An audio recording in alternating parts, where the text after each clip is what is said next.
They're all in the gate. They're off and running at Finger Lakes. It's Immigration Law bounding out for the lead. Mazed Love Laffy is second. Other People's Money races third. Freud's Fancy 3 wide fourth. A length and a half back to Giant at Work. Behind runners in fifth. And then it's Tam Bam, who's about a length and a half in front of Last of My Kind, who trails the field as they navigate the first turn. Mazed Loved Laffy has the lead by a half length over Immigration Law, prompting outside in second. And then it's Other People's Money towards the inside in third. Freud's Fancy outside in fourth. Half length, Giant It Works in fifth, 5 lengths off the lead. Another length to Tam Bam and a gap of 3 to Last of My Kind at the tail of the field. First quarter, 24 and a fifth. Up the backstretch they travel. Mazed Love Laffy and Immigration Law. The opening half in 49 seconds. Other People's Money stalks in third. Freud's Fancy outside fourth.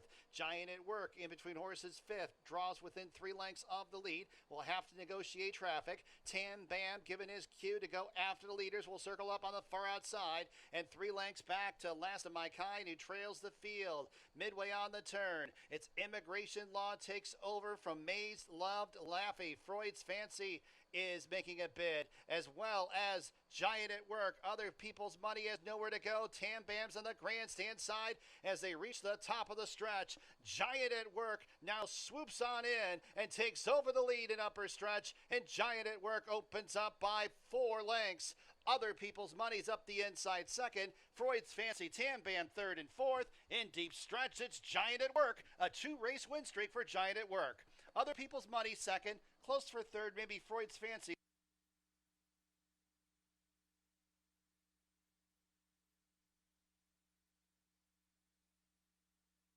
The outside. They're all in the gate, and they're off. Good start for World Bank, who jets out for the lead. Lady Banker displaying speed in second. Then we got a line of 3. Hypnotic Flare improving up the inside. Now a clear-cut third over Out of the Cloud in fourth. As it's playing with Dials in second last. 6 lengths off the lead and a half length back to Maryland's New York Pride, who trails the field. As they make the entry into the far turn, as they pass the half-mile pole, it's World Bank on top of Lady Banker.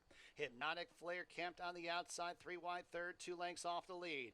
3 lengths to Maryland's New York Pride, who's made a middle move up into fourth. And the back 2 markers playing with Dials and Out of the Cloud, those two about 9 and 11 lengths off the lead respectively.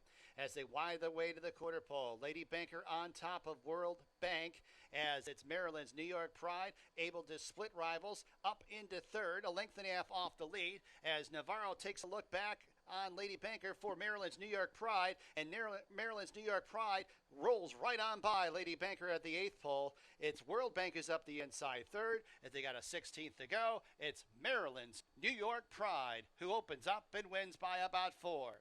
Lady Banker holds second over World Bank, then it was Hypnotic Flare fourth. $61.02. Third race, Finger Lakes, no changes. Exacta, trifecta, superfecta, daily double, pick 3, pick 4, wagering. Post time, they're all in the gate. And they're off. It's Brock Monanoff who rushes out for the lead. Bay Bank, Max Foster, the nearest pursuer, is second and third. Invaluable Will, outside fourth. 3 parts for length to Mr. JT, right to the outside of Busting Credit, and a space of 3 to Nutsy, who's in the 7th in trailing position.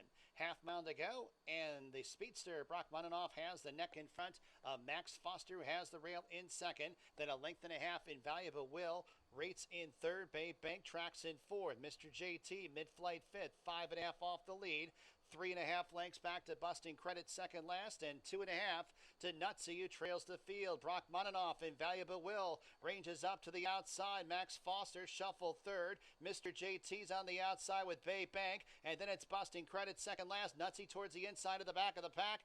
3/16 to go. Invaluable Will and Brock Monanoff brush in mid-stretch, and then it's Max Foster followed up by Nutsy, who's up the inside. 16th to go. Brock Monanoff. Max Foster comes back for more. Nutsy's up the inside. It's Max Foster who finds a way to win, defeating Winning Mutual. Daily double, $75.46. Exacta, $32.18. 50-cent try, $29. All in the gate. And they're off. Good start for the favorites. Montauk Memoirs, but it's probably Flattery gets that early lead. Magic Beach flashing early speed. Valiant Warrior outside third. Then it's Roll the Soul and Montauk Memoirs fourth and fifth, 2 lengths off the lead. A length and a half to Salty Ryan second last. And the first time starter, Moonlight Star, is on the outside, but within striking range, 6 off the lead. Entry into the turn. Valiant Warrior clears off by 2. Montauk Memoirs picks up the tempo outside in second. Magic Beach relegated back to third. Probably Flattery shuffled fourth. Moonlight Star is on the outside now up into fourth. 6.5 lengths off the lead. Salty Ryan is out of last and Roll the Soul trails the field. As they arrive at the top of the stretch, and it's Valiant Warrior the one to catch. Montauk Memoirs comes to engage on the outside. Magic Beach will have to negotiate traffic. Shifts to the inside. Will try and squeeze on throughout the fence. 1 furlong to go. Montauk Memoirs has headed Valiant Warrior. Magic Beach is up the inside. Then it's probably Flattery and Moonlight Star. And deep stretch, it's Montauk Memoirs. Montauk Memoirs in front. Magic Beach second. Valiant Warrior third. Number 4, Happy Smile. And number 6, Big Advantage. Exacta, trifecta, superfecta, daily double, late pick 4 wagering. They're all in the gate, and they're off. Good start for Call Me Penny from an outside post. Queens over 3s at the fence, and Bald Kitten in between horses. One big cluster as they travel up the backstretch. Bald Kitten, Eddie Marie, and Julita. Now first, second, and third. Queens over 3, shuffled fourth, as well as Call Me Penny broke the best, but now is deepest on the course at the back, but only 2 lengths off the lead. Entry into the turn. It's Eddie Marie with a short lead. Julita ranges up 3 wide as it's Bald Kitten in between horses in a joint second with Eddie Marie. A length and a half to Call Me Penny is about a length and a half in front of Queens over 3s, who's at the back of the pack as they arrive at the top of the home stretch. It's Julita and the green blinkers. Eddie Marie comes back for more towards the inside, and Eddie Marie trying to change leads, and Bald Kitten is not going away as well. Bald Kitten and Eddie Marie first and second. Julita third. Then it's Queens over 3s towards the inside fourth. 16th to go. It's Eddie Marie. Eddie Marie strides away by a couple lengths. Eddie Marie give Kevin Navarro 2 on the card. Bald Kitten second. Queens over 3s third. Daily double, $18.72. Exacta, $9.90. Trifecta, $8. Dime super, $2.59. They're all in the gate, and they're off. It's Sanzio who broke well. Dunedin Causeway is in a hurry on the outside, and these two vie for the early lead. Swift Magic's in third at about 6 lengths off the lead. Indy Rags is towards his inside, and then it's One More Rep who's a little bit headstrong, followed up by Find a Name who's advancing up the rail. Gray-haired Gus in second last, and I'm Solo and In Love is 4 wide around that first turn, but advancing from the back. Pace is controlled about 6.5 from top to bottom as they get ready to transition to the backstretch. It's Dunedin Causeway on top. Sanzio chasing in second, first quarter mile in a casual 25 seconds. Indy Rags is towards the inside. Swift Magic 3 wide, 2 lengths off the lead, now up into third. I'm Solo in a Love follows that one on the outside, and then 4 lengths to Gray-haired Gus in 6. A length back to One More Rep, and Find a Name is at the tail of the field, a half in a tepid 51 3/5. Half mile to go. Dunedin Causeway now gets his cue to make a dash for home, but Sanzio's glued to his outside in second. And then it's Swift Magic who tracks in third. I'm Solo and In Love deep on the course in fourth. Gray-haired Gus in fifth, passing Indy Rags. One More Reps in second last, and 2 lengths to Find a Name who trails the field. The top 2 kick clear by 7 lengths as they arrive at the top of the stretch. Dunedin Causeway and Sanzio, these two square off and they brush an upper stretch, and they're still clear by 8 lengths over Swift Magic who is in third. Then it's I'm Solo and In Love. 1 furlong to go. Dunedin Causeway digs in along the inside. Sanzio outside second. Deep stretch. Dunedin Causeway and Sanzio. Dunedin Causeway would not be denied. Sanzio second. Close. Double $178.78. Exacta $703.14. Trifecta $1,470. They're all in the gate, and they're off. Great start. Seems Like Destiny opens up by 2 lengths. 1 lap to go. Mr. Ripple is the big favorite, and in second, Burning Beauty, about 2 lengths behind Mr. Ripple, and the stretch running Ice Time is at the back of the pack. As they navigate the first turn, it's the gray Seems Like Destiny who has the lead by 3 open lengths. Mr. Ripple is the clear-cut second, about 3 lengths in front of Burning Beauty, who is to the inside of Ice Time, who's at the back. First quarter mile clicked off in 24 seconds as they reach the backstretch here at Finger Lakes. Seems Like Destiny on top. The lead's 3 lengths. Mr. Ripple draws a little bit closer in second and is off the inside. And then a length and a half back to Burning Beauty and Ice Time, who are closing in at the back. Less than a half mile to go. Seems Like Destiny opening half in 48 2/5. Seems Like Destiny into the far turn, leads by 2. Mr. Ripple now given his cue to go after the leader in second. Burning Beauty is under a busy ride in third and is to the inside of Ice Time at the back. 5/16 to go. Seems Like Destiny leads 2 lengths. Mr. Ripple outside second. Then 3 lengths back to Ice Time to the outside of Burning Beauty as they reach the top of the stretch. Seems Like Destiny has dictated the tempo on the front end, has the lead by 2 lengths as Mr. Ripple now is only a length behind, and Mr. Ripple comes to tackle Seems Like Destiny, and Mr. Ripple passes Seems Like Destiny just above the 16th pole, and it's Mr. Ripple. 3 wins in a row for Mr. Ripple. Seems Like Destiny second. Ice Time wagering. Post time for the 8th and final in 20 minutes at 4:42 p.m.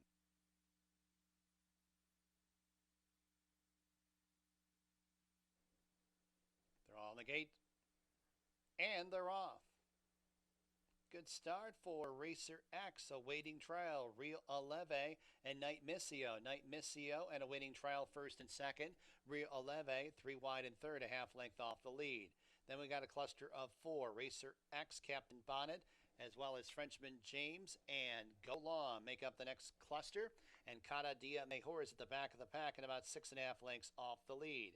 Night Missio has a challenger inside-outside, as it's Rio Leve 3 wide and awaiting trial at the fence. And then a space of 2 lengths to Racer X, who draws closer in 4th. Captain Bonnet nudged upon in 5th. Go Long niggled upon in 6th.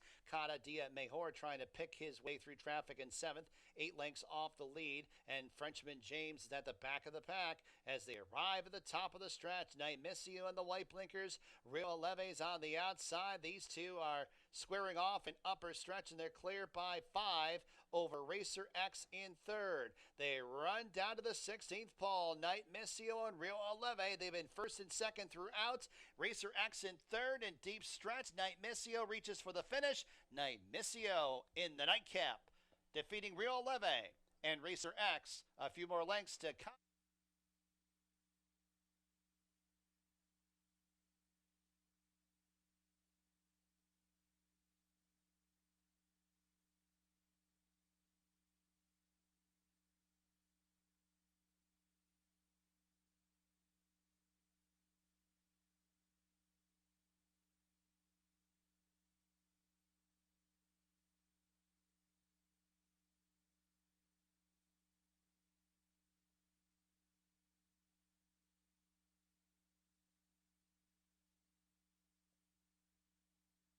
Ladies and gentlemen, our national anthem.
Good afternoon to everyone, and welcome to Finger Lakes Gaming and Racetrack, a Tuesday afternoon of thoroughbred horse racing. 9 races scheduled.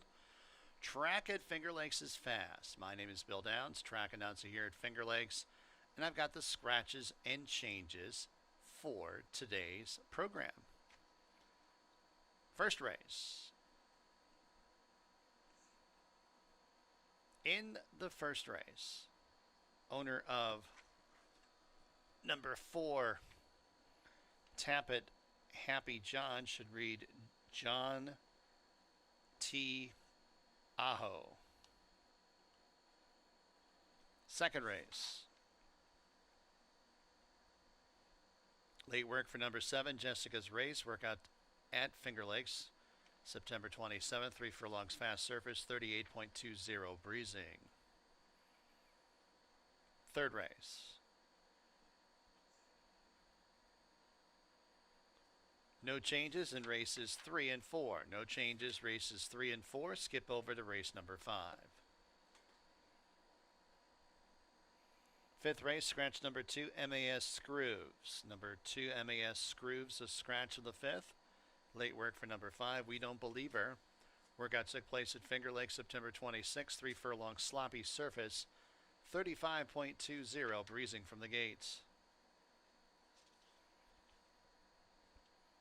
Race number 6. No changes. No changes, race 6. Race number 7. Scratch number 1, I Love Kara. Scratch number 7, Free Folk. I Love Kara, Free Folk, 1 and 7. Scratch from the 7th. Eighth race got a few scratches. Scratch number 2, When You're Strange. Scratch number 3, She's a Wild Joker. Scratch number 8, Beauty's Bangle. And scratch number 12, Mommy Joe Dreams.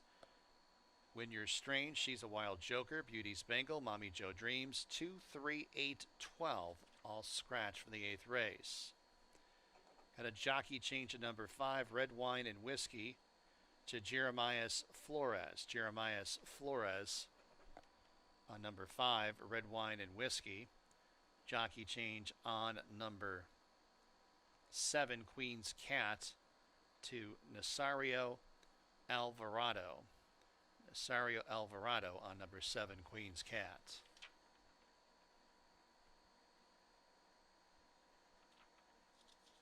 Ninth and final. No changes. No changes in the 9th and final. That's a look at the scratches and changes for the Tuesday card here at Finger Lakes. Got about 57 minutes to race number 1. Handicapping with Dave. And hopefully Jackie as well. We'll be next. Have fun and good luck.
Hey, I'm David Tice at Finger Lakes Gaming and Racetrack, joined again with Jackie Davis. Had a great day yesterday. Of course, Yeah. you know, I'm gonna call, I don't want to say bias, or a little bit of inside intelligence for Jackie, because she rode one of the horses that won yesterday. It was a good price at 5-1 that she gave out for Bill Bartlett. I gotta say it right. Maryland's New York Pride. Okay. Yes. I think I said that wrong Yeah. all along. But that one was pretty impressive. Oh yeah, definitely. I knew she was going to be like that. I won on her last year before the end of the closing of the meet. We actually put a lot of work into her to get her to that point to the races. So I knew they weren't going to run her back until they thought she was ready to do what she did last year. It was impressive. Yeah, I was very it wasn't proud close. of everybody. It wasn't like she just. Oh, no. She won pretty easy. Oh yeah, And got a really nice trip. Came up the inside and angled out. was a really It was a perfect ride. good Perfect job. trip. Who rode the horse yesterday? I think Perez rode him. It was a great ride. Yeah. Another guy with a good day was Kevin Navarro. Had 2 wins. Yeah. One for Buckley, one for Iola. And what was the other? Oh, Ray Lou's ride, where he was the lone speed. He slowed the race down to 51. He won with a 44-1 shot late in the day for Paragello. Jennifer yes. Paragello. Yes, ship-in horse from Saratoga. Yeah, I mean, it was a tough horse to come up with, but sometimes pace makes the race, and Ray Lou did a good job of just controlling the pace and holding off the late challenger for Ferraro. It was a nice race. Another great ride. Yeah, that was a good ride. I got to. He stuck up on me when I was down in the paddock the last race. I got on the mic, so we got the chance to talk about it. It's That's awesome. a lot of fun. That was his only ride yesterday, so he did a good job. Yeah, we got another good card day. We got 9 today, right? Yep. 9 of them Trick today. me on that one. You always got to remember to handicap that 9th race. Oh wait, we don't have 8 today. There's We one got more 9. page. So yeah, we got 9 today. Remember where our pick 5s are in the 1st and in the 5th. That's why it always changes. That late one's in the last 5 races of the day. And we're going to go over the card like we do every day and see if we can come up with some winners. So Jackie had a real good day yesterday. Yeah, I picked a few. What was it? Twitter told me, or X told me I picked 7 winners, 3 on top. That's pretty good. Yeah, I don't know. It sounded She's good. she's not going to go back to ride. She's going to handicap him, and we got a professional player. They got to pay me better than what I make riding, I'm not which would be paying. very hard to do. I'm not paying you anything. I'm sorry, but you're so good. You're going to be getting my salary. First race, we'll start off with an allowance race. Never won 3 condition, going a distance of 5.5 furlongs. Very tricky race. You got 2 in here for Barrow. You got Avi's Uncle Billy for Chris Engelhardt. I think that's a morning line favorite. I didn't really like that one a lot. I don't know. Coming off the 2 lifetime win. Gold Templars on the outside for Jacqueline Falk. And then you got your brother's got a horse that Tappa Happy John. Of course, we always root for those owners. Yeah, they're very so probably needing a race here. I like a horse coming. I mean, this is a big step up in class in a sense for Solo's Fury. But his races before dropping are good enough to win. Then when he did drop to 11-9, he ran into Play, who's basically an allowance horse anyway. Play would beat this field pretty easily. And then when he ran for 5, let's face it, it was one of those races where, and I don't know why they're giving the horse away, but he's going to win for 5. So now he steps back up to allowance. So it's not like a 5,000 claimer stepping up to an allowance race. It's an allowance horse that was way below where he was supposed to be for 5, getting claimed, stepping back up. And off the numbers, I think he's supposed to win. And it's an interesting race because you may look at it, and the morning line handicapper looked at it like, well, he's 5,000 stepping up to allowance, 6-1. And now I look at the board right now. He just opened up at 6-5. Oh no! And no, I expect him to Everybody's seeing what we see. Yeah, I'm expecting to be fair because you're betting off the numbers, and the numbers haven't changed even though he's dropping. So, you know, Caitlin's a good trainer. She's got good people working for her. She's doing great. And of course you got a rider that's on fire too. It's hard. This I horse like him on top. Yeah. This horse keeps Andre.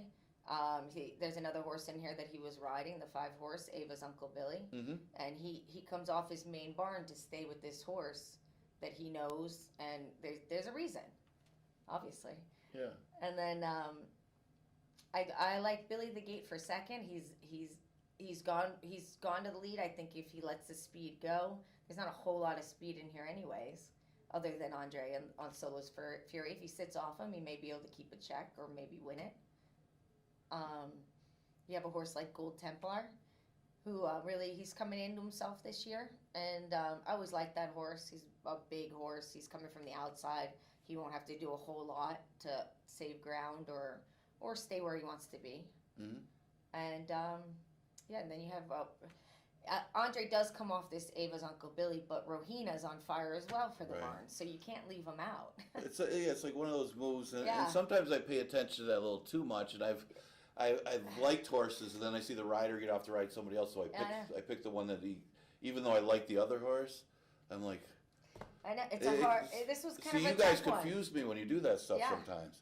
And sometimes we come off because we do like the other horse better, or we come off for reasons where we have no choice. Well, It's our main barn. well, all sometimes that, you see that, yeah, you but assume that's that. not here. This is the opposite here. Right, and that makes you like Solo's Fury more, or like Ava's Uncle Billy less. Yeah, It's because he does go to Solo's Fury in this particular case. The other thing is, yesterday I people disagree with me, but I thought the inside of the track was really good yesterday. I thought we had a lot of inside trip winners.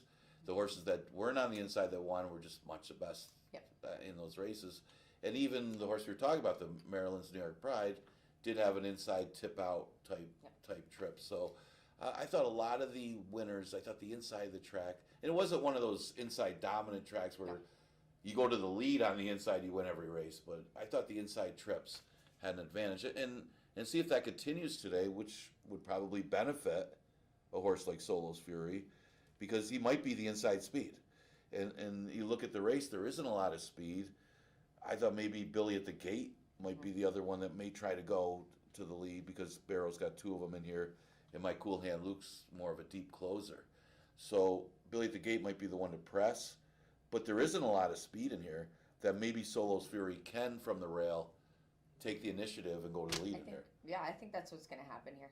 Yeah, so it'd be nice. It might not, but I think But it'd be nice for the connections with Caitlin Gutterson and the owner that man, you just claimed horse for 5, stepped them up, and now you can take the lead and go on with it. That's how you're supposed to play the game, though. Yeah. You got to be aggressive. You know, if I claim, like I said, once I get out of the game and I want to own horses or something, if I claimed a horse, stepped them up like that, there'd be like a ton of speed in there.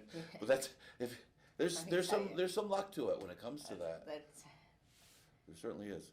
But it looks like it might be a good purchase for them if they do come back to win. We both like the horse, so hopefully we're right. All right, second race, a Never Won 3 claimer going a distance of 1.70 miles. This race was very competitive. You look at the numbers, it's hard to really love anybody in here. I looked at it from a pace flow where I got a long shot for second for Tamaki. I just think she might have a little bit of a pace advantage here. Although she was close up to a really slow pace last time. I like the race that Rachel Maybell ran. Now, the winner couldn't have got a better trip and probably was the best horse anyway. Was a drop down. Was it a Toku? Did I say that one right? Tekka. Who's Toku? I think I got confused with something else. Maybe Tofu. Tekka was the winner. I remember Grab the Glory was out there loose on the lead and just went way too fast. Tekka kind of had an inside trip, made the move up the inside. Then Rachel Maybell kind of got the worst of it in the sense that had to go outside. And I think that's where Tekka got first run and beat this horse last time. So I'm thinking maybe from the post position that Rachel Maybell has, Tamaki's going to the lead. Tamaki, tomato. I didn't love anybody in here. And I thought Rachel Maybell, the race that she ran last time, might be able to get a nice enough trip up the inside to catch Tamaki, and that's how I kind of saw it. Yep. So. Well, then I don't think they're going to go nearly as fast as Rochelle Bell saw her last time. I think Oh, yeah, that horse was just out not, there. They're not going to go 47. I think Tamaki, I think Divorce, of course. I think they might be the main speeds. They might go Good. 50, but I think a 49 seems legit for both of them. Right. And turn up the music. I picked him first. Okay. I like the mid. I mean, he's got an even way of running. Where he breaks, he stays. He made up a little ground last time, but that was the same race that they went 47. So I really liked the trip he had, the inside trip, and he fought on pretty hard. I agree. Yeah, She ran he fought well. on. She seems to run second and third in some of those races, Mhm. but you're right. She might get that right kind of trip that you're seeing. Yep. That could get her To up a to get the slow win. pace, so they'll sit a little closer. They'll be able to make one nice run. He did win here, going a mile in the slop, going 41, but Mhm. that's okay. And Glory Bound Clara, I win on her. A Of couple course times. you I did. did. I win on her as well. Of course you did. And this is it's a great spot. We always talked about going 2 turns, and when looks like she likes it, like we thought. And she's an even pace. She's got a huge heart. When it comes down to running, this filly, or mare now, she tries. I could say a cuss word, but she tries very hard. I think she could win this race, to be honest. Yeah, please don't say any cuss words. It's backyard lingo. I mean, backstretch. The way we speak on the backstretch is very different than up here. And then you can look at a horse like Jessica's Race. Last year, before the meet was up, she had 3/3 going a mile. It looks like she really likes going the mile, and I think they gave her the races shorter, and now they're going in for the kill.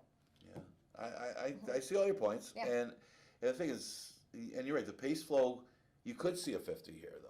Yeah, and I think Tamaki very usually easily. goes because Divorce, of course, isn't that fast either. Mhm. And you're right; those seem like those are probably the two Yep. that are going to be out there. And I'm thinking Tamaki, if she wants to go 49, she might be alone.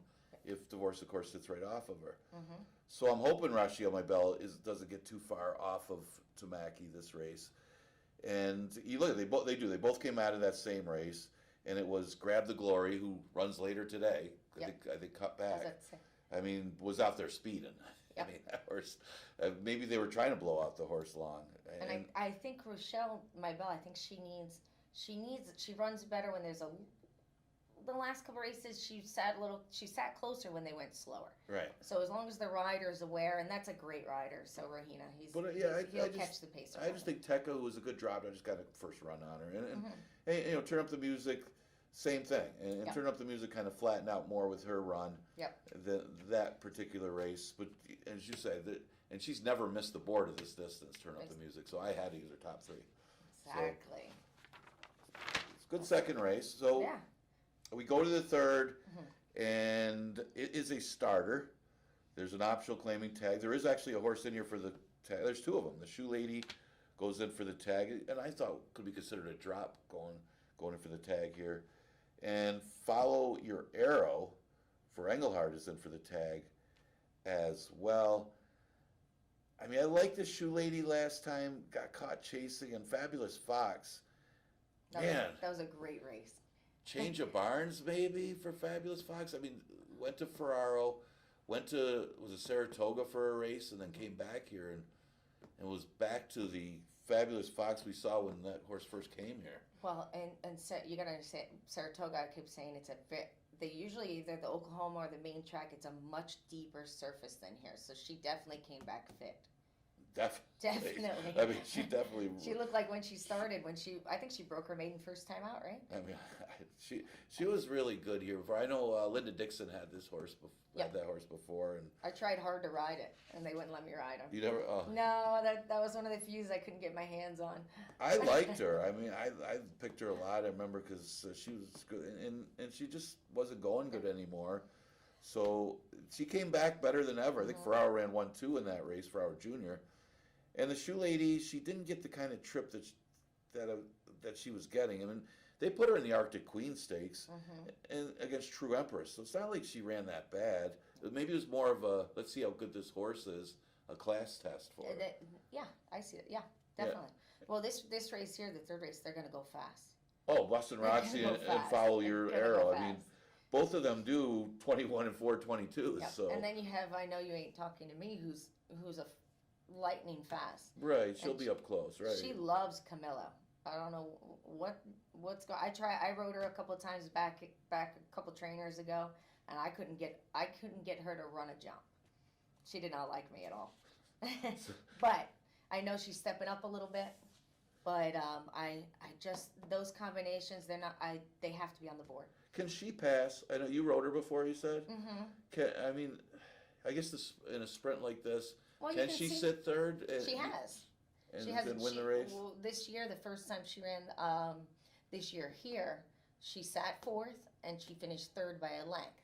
So, and she got up there. She got to second. She got within a half a length of the leader. So it's not impossible if the two go out there. You know, Bustin' Roxy's going to the lead. And follow your arrow too. Her deal is if Bustin' Roxy can win, if she sets more closer to a 23:47 pace on the lead, and that's not going to happen here. And I was involved with this horse. I got her gate card in Belmont a couple years ago. And I know her. I know another one. I know like the back of my hand. And she's a nice, sound little horse, and she's just fast. If you let her go too fast, she's gonna stop. But it's the kind of horse that you can't choke out either. Yeah, she's got to go. So it's kind of one of those you just put your hands down and lightly touch, but it's gonna be hard. Yeah, she's got speed outside of her. She's got to go and follow your arrow is quick. Yes, yeah. I mean, you don't see that horse not get the lead too much. And she's out there in 22. Yep. Busted Roxy's out there in 22. Yeah. And then maybe if Camilo doesn't try to read into that pace, they'll go faster if he goes with them. But it might be in perfect position. But I'm hoping that from the shoe lady that she doesn't get too far back. That's it. And I just think she's better than these horses, and maybe just a little overmatched. It turned out the last couple because they're seeing. I think they're seeing how good is this horse. They're putting her. It isn't a case that she was running allowance horses and now she's dropping to a starter or moving to a starter. I guess you consider her drop because she's in for the tag, so technically she's dropping to 8. Mm-hmm. So they ran her at the 11 and 9. She was dominant in those races. Then they moved her up to a 2-state bred, and she beat a pretty good 2-state bred field. I mean, Eros's Girl, former stakes horse, Special Pal. I think the Niz claimed that one. That was pretty good. So she beat a good field that day. So why not try her in the stake? But going to that 2-state bred race, if she can repeat that effort, and she's going to have a nice inside trip. She's got a nice inside draw here where she can sit a trip, and if the track's like yesterday, can kind of save ground and let the speed back up to you. That's why I ended up picking Bavarian Cream second. Okay. He's a one run. He's the last time he broke real good. They went 24. They're not going to go 24. That's why he had the lead, and he really looks like she likes something to run at. Like second start back, they ran the 6 furlongs. They did go in 13, but he sat off a couple lengths and just looks like he inherited the lead and just took over. So if they go lightning fast, he's going to get the first jump on them. I can see that. He's going to get the first jump. But the real true closer, I don't know, we both got her third. Kaz Music was on a roll in these starters. Of course, the starters weren't as tough as this race. But she's the one that's the true closer in here. Yep. You talk about a horse that's going to sit and make a run, and she's not even a far back closer. She's pretty versatile. She could be wherever. But you know that she can sit and take advantage of the pace, and she's the one that's most likely to sit back and try to make a run and have some positive form doing that. And she's got Oscar now. Yeah, so I can see her because of the trip situation. Kaz Music, even though she's maybe not going as good as she was earlier in the year, the race flow kind of favors her style. If that's what they're going to do with her. And it seems like she likes the 6 furlongs. Yes. Because the last start was 5.5, and she didn't seem to get on with it. They probably didn't stop. They went in 105. Especially when 8 of her 9 wins have come in 6 furlongs. Exactly. So yeah, she likes it. So that was a good note I put. but yeah, my hope is that Shoe Lady kind of keeps her form. She's just in too tough, and she's gets the trip that I think, and she's better than these. That's my thing. Jackie's hoping for the trip with. I know you ain't talking. Who's got good numbers too. Yeah. I can see that one as well. So, at least we're different in this race. Yeah. We're not twinsies, or whatever you want to call it. I'm gonna text you later and tell you I told you so. That might hurt a little bit. For, I would for- not do that. I'm No, just that's kidding. fine. No, I like when we have different picks. I do like, too. and I like it's when more you do well. competitive. And I like when you, yeah. I- I just assume you're going to do well because you've been doing it longer than I have. On Okay, this side of that's the fence. Okay, fourth race. It's making me feel bad now. Yeah. Fourth race, an 11-9 claimer that goes 6 furlongs, and yeah, I mean, I got a horse that you rode. I don't know how he lost last time, but it was maybe Morning Cup was the better horse. But I could see Almandro being the main speed again, and I'm hoping that with Cruz he holds on this time.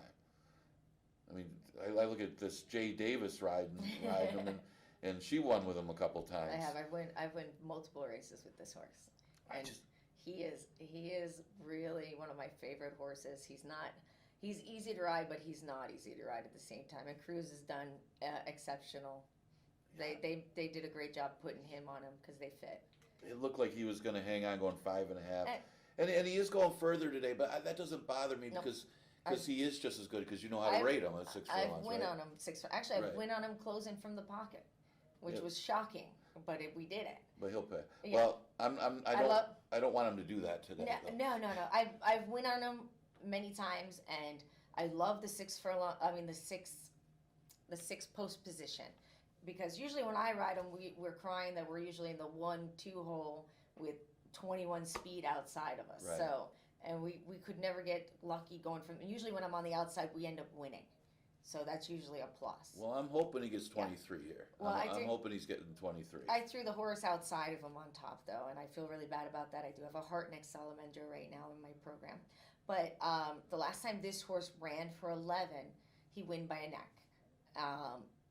And they went in 12, which they're going to go quick this race, which they usually do. But I like that he went in it was a high 12, but he also got beat a length going in 11. Yeah, to start before. I mean, we got the same numbers, Yeah. and the thing is, it might come down to that. It might be where Emerald Forest is kind of like the Morning Cup of this race, where Almandro's out there on the lead, and Emerald Forest is trying to chase him down. I think it'll be close for the two of them. Right. No, I agree with Because that. Mender's doing great right now. But it's all a matter if he wants to do it. Or he gets it, the race. Sometimes something goes wrong in the race, he's not happy. Sometimes that's where you see the numbers where, like, I got beat 12 lengths to start.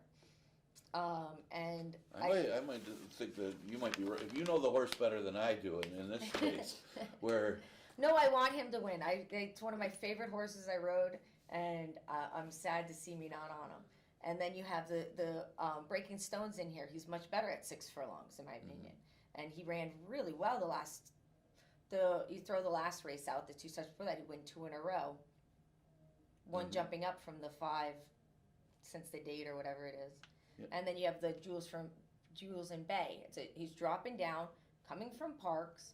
Like I said, Parks is a very hard track to ride. Horses either love it or hate it, and it's benefit if you're there.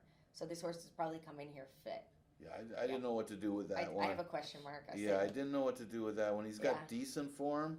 The last couple races haven't been quite as good, but he's also running against their allowance horses. And you look at Old Man Winter ran his best race of the year last time. Yes. Where it's sit and pounce type thing. He did take advantage of a pretty decent pace. At least the first part of it anyway. Sometimes these 23 and 47s are misleading because these races are going in 23 and 47, and it was decent enough. Breaking Stones is a horse that used to have a little bit of speed. Yep. They changed the style a little bit.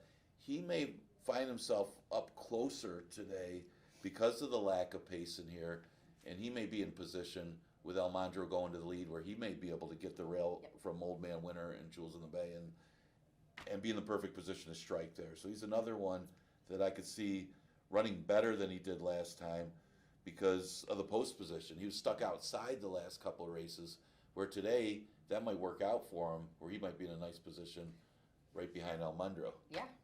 I can see that. Anyway. I think, Yeah.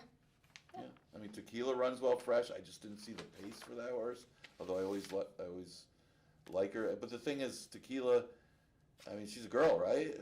Not to say the girls can't beat the boys. I don't want to start anything on I've done it. a bunch of times. She meets. Well, I do twice. it all the time, but I've been on horses that have done it. But yeah, it could be. We got some very exciting races today. There's Yeah. some that I really had a hard time because they Well, beat each other. that's the other thing. If Tequila was in against the girls at 11 and Oh, she's 9, probably wrong. yeah, I would like her, but I don't want to start anything there, nothing political or anything. But the girls can beat the boys because now they got a female co-host. I can say that. All right, we scratched the 2 MAS Grooves.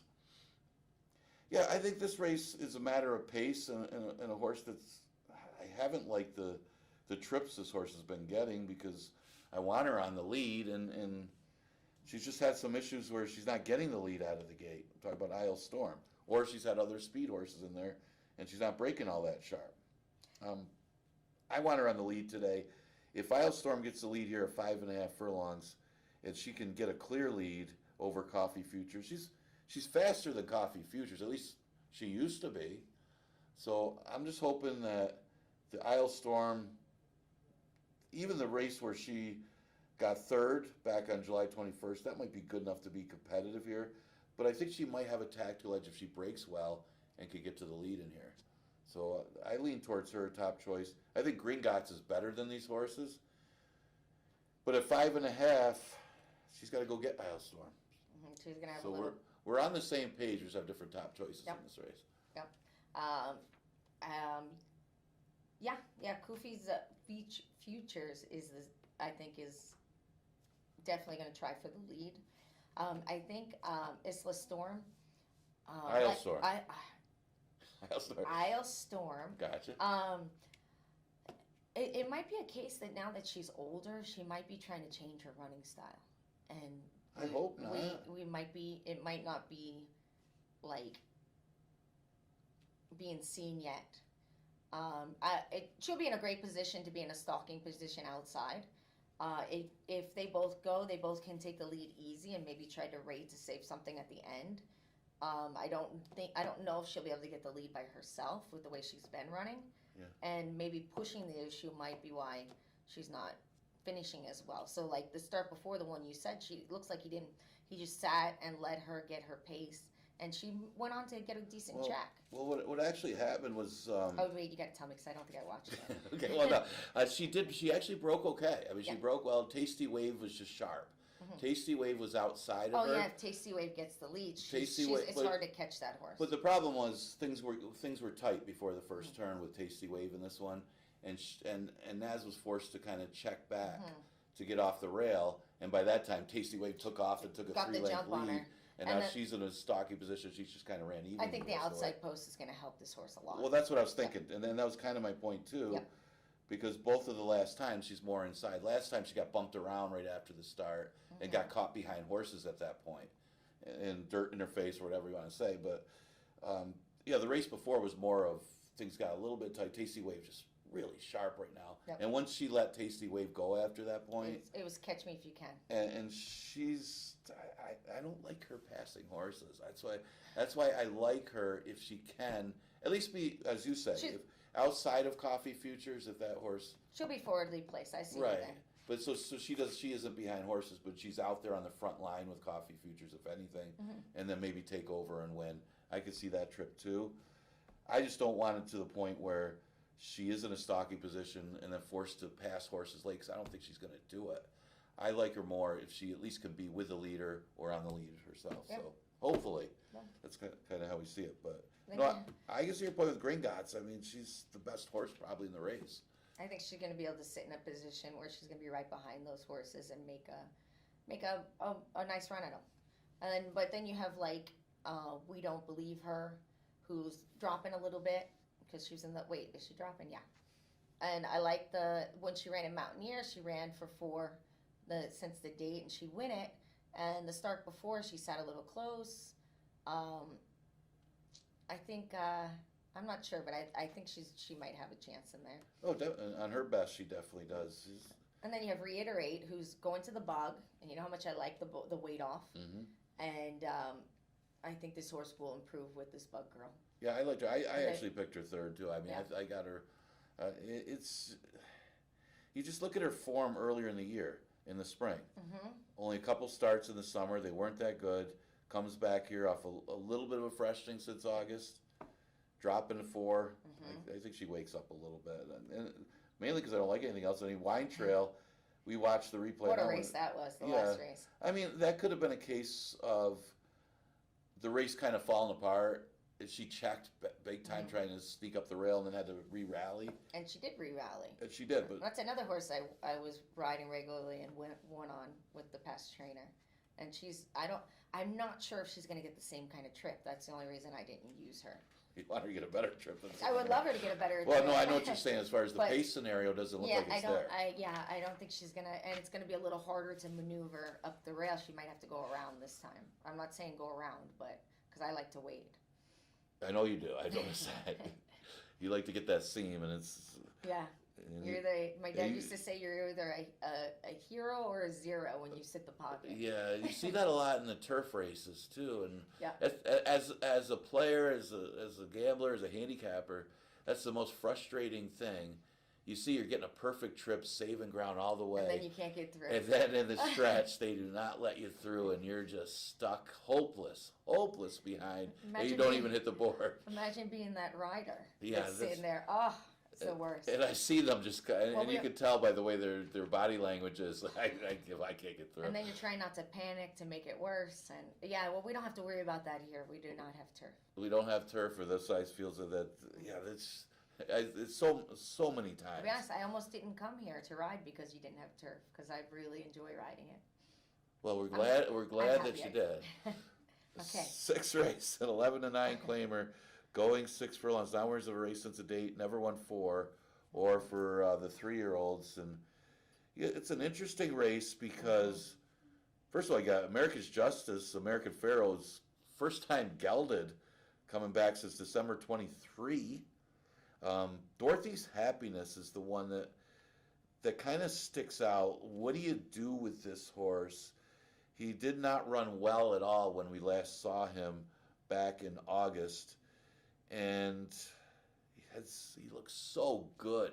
I mean, I'm talking really good, like stakes caliber type horse when his first couple starts. Mm-hmm. They had to have been high on this horse after the first couple of starts. Absolutely. So here we are after a really poor effort. And I know they did an equipment change that race, but I don't think it had anything to do with the equipment change or anything. Now he cuts back in distance and he's in for a tag. Scary, and it's almost like a chess play.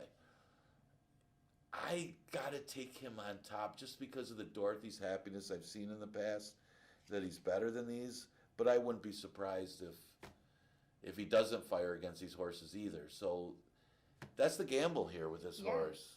Well, the last race you throw it out because it was going 2 turns, first time blinkers. You can't. In that situation, you can't really tell if it's the blinkers or the distance. Right, but he didn't look good. We watched it. He didn't. It looked like, I'll be honest, it kind of looked like he was trying to look beyond the blinker. So He had his head high. He's trying to look to see where everybody was, what he was doing, and it looked like that made him spin his wheels. Could be. But they got the blinkers back on. It might be different in a sprint. They may have changed the blinkers. Right. Maybe they think I don't think he appreciated the 2 turns, even though he has in the past. He did. He ran the mile in the 16th in the mud and finished 3rd.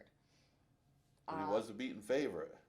Yeah, he was a beaten favorite. He was a beaten favorite. I mean, maybe they thought he was hanging and the blinkers would help. I'm watching these run happies, and they're not necessarily great routers. I mean, they're getting a reputation as good routers, but... Yeah. Well, I put him 3rd. For some reason, the ones that were 2 of horses that were jumping up caught my eye. And if I'm riding this race, those are the horses I'm looking out for. Mm-hmm. So I like the Kiggs horse. I really love that last race, that winning race. They went in 12, which is allowance numbers, and it looks like his running style, Kevin fits him. Yeah, he's very versatile too. I mean, Kevin rode a great race that race where we watched it, where he had to sit the trip more because there was other speed in the race. Where he was used to, especially in those route races, where he was the speed in the route. And he really didn't get the horse going until halfway, the 3/16 pole. He tried to get going, and horses some horses take a little time to get going, and then he went and he win. and then Yeah. you have Rebel Empire, who was second to him in that race. Mm-hmm. And I thought that was a great ride as well. And I put him second because I think he hung a little bit. I think Kevin's good. I think we might have the same scenario in my eyes as the last race. Yeah, because there is other pace inside of Rebel Empire, Mm-hmm. where because he shot out there, he hung with the pace for a while. He actually took over in the stretch from the other speed. So to me, it was hard to like Rebel Empire over Kegs like you. I had put him behind him in a sense that Kegs definitely outran him. I mean, he outran him in the stretch. So with all that said, the other horse I thought might be interesting is what kind of trip Flowing River's going to have. He's inside of Courageous Ola, who's very fast and has one way of going. Does he try to hold the rail, or can he sit a trip right inside that one and hang around? I thought he ran okay last time stepping up in class because he got through the 5,000, the 2 and 6 months condition. So where are you going to go, either to the starter or to the 11? And he went to the 11. Old Man Winter actually ran a good time that day. We'll see Old Man Winter today too. He's got speed, but he doesn't have to use it. And I think he can hang around. It was a decent field. And again, Old Man Winter, he was actually favored in there. Plus it was slop. I mean, he's got a couple wins in the slop, but Old Man Winter loves the off track. He does. He loves a sealed track. So I could see this horse, depending on the trip that he ends up getting. If he gets an inside trip, which was the trip he wanted yesterday, I think he can be there. And I can see your point on Rebel Empire. He ran good enough that you got to use him today, even though Kegs beat him.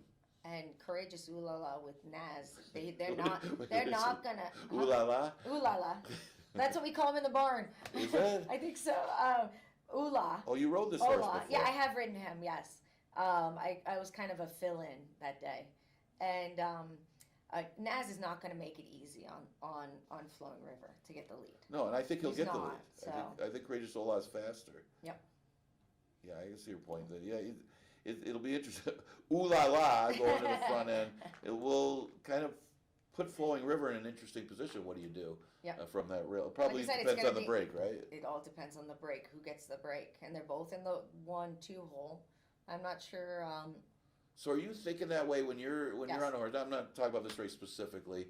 You're inside. You know there's other speed in there. You want the lead, but not necessarily. You know you have a horse that doesn't necessarily need it, but you're inside.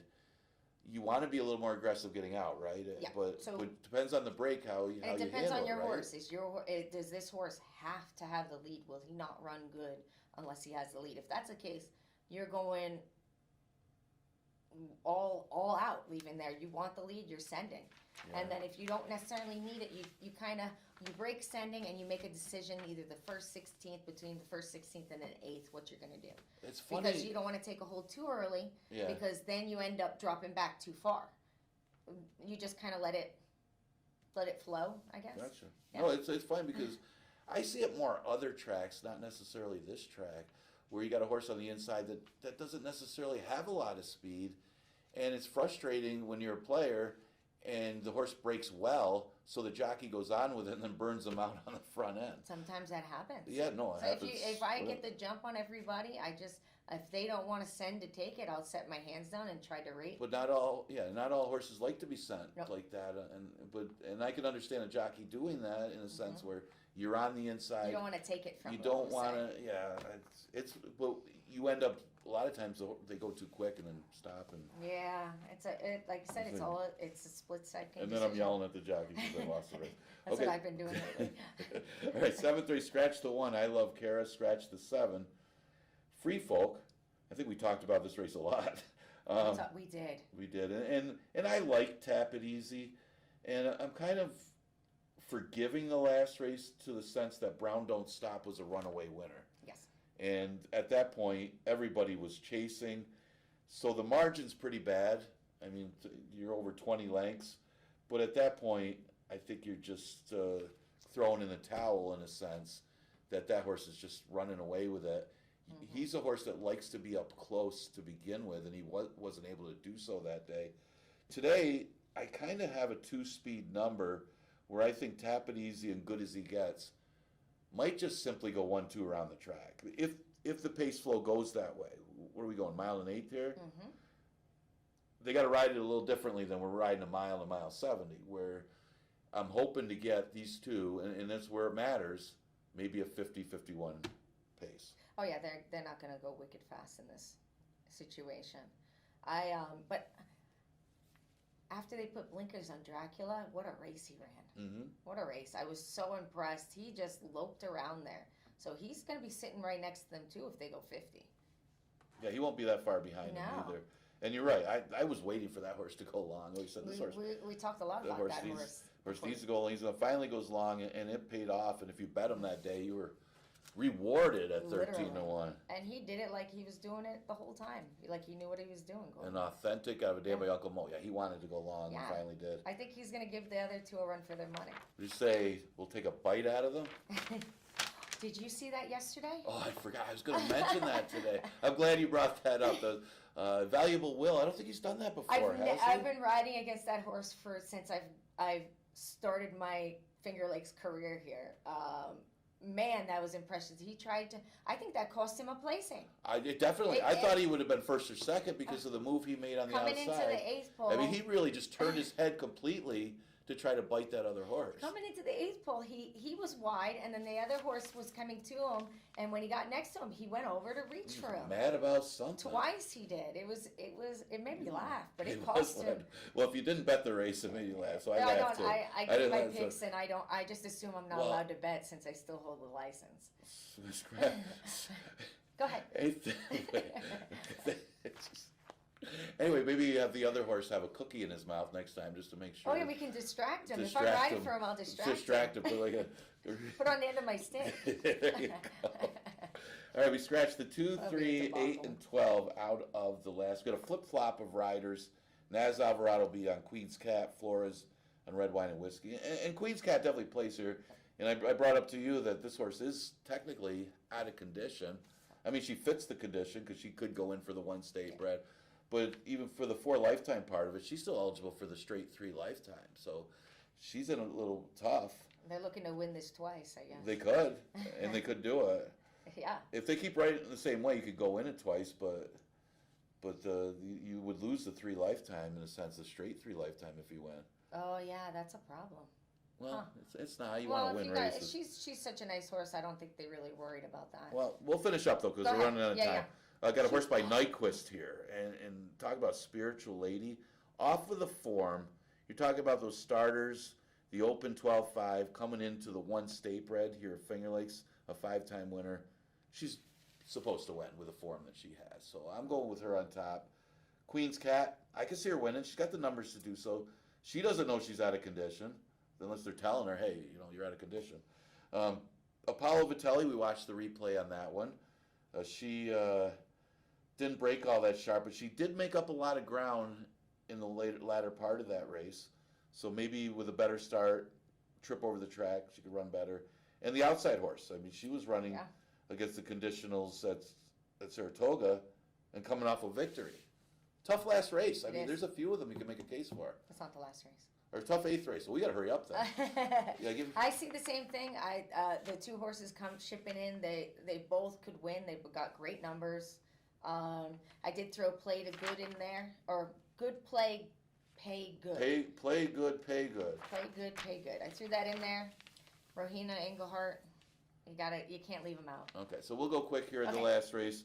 She's got La Decente making a move up the rail to win the race. I do. He's got a great post position, the way he's running. He's a deep closer. I absolutely love for the last race closers because it's who can go the fastest. And they get that in their head. I don't know what it is. It's not just here. It's every racetrack I've ever been at. They go. It's like all the rules are out the window. Everybody goes for. They go fast and they stop, or they go wire to wire. Like. Gotcha. Yeah. And the wild card to the race is ace up the sleeve how that horse handles the dirt. Mm-hmm. She does have a dirt win in the past, but that's the key because she's a little classier. But I thought 5-2 ran against Maba Gigi the race before last and just missed when dropping a 5 last time. Yeah. I think she gets it. That's going to be tough. I have her second as well. Okay. Well, enjoyed having you on the show. I'm having so much fun. We forget there's 9 races, man. They're gonna really fool me with 10 one of these days. Are you back tomorrow? Yes. I will Okay, be so here. Jackie and I will go over tomorrow, the Wednesday card, 1 o'clock first post. So we'll be on at the same time again around noon, Yes. and we'll go over the entire card. So enjoy today. Hopefully our picks do well, and hopefully everybody does well out there. Yeah, make some money. Mm-hmm.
Horses coming on the track. First race here at Finger Lakes. Leading the post parade, number 1, Solo's Fury and Andre Worry.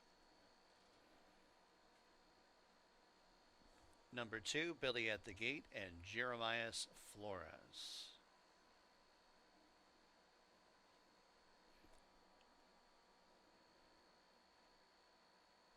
Number 3, My Cool Hand Luke and Oscar Gomez.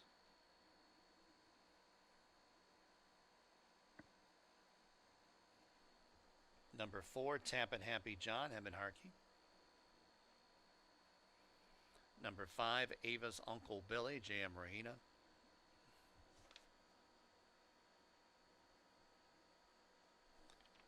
And number 6, Gold Templar. And Chris Russell. Post time in approximately 4 minutes. Track is fast.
Two minutes.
Approaching the gate.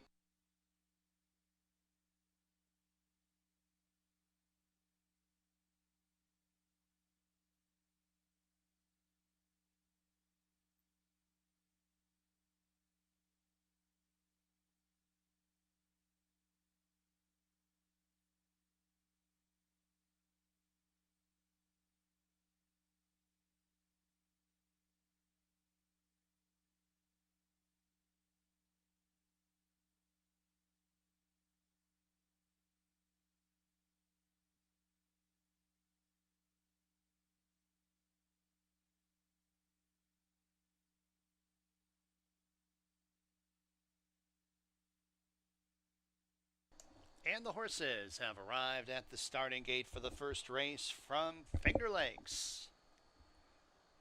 Got a field of 6 to go 5 1/2 furlongs.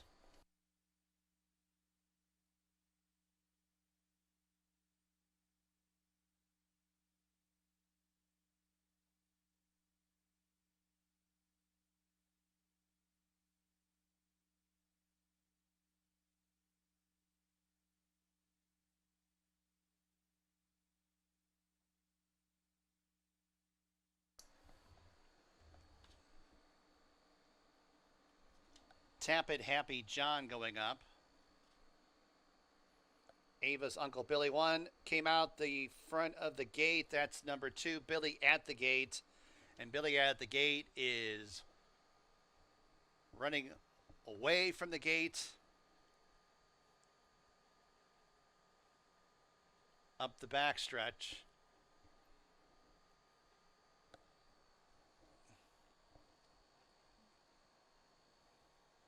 Billy at the gate is loose.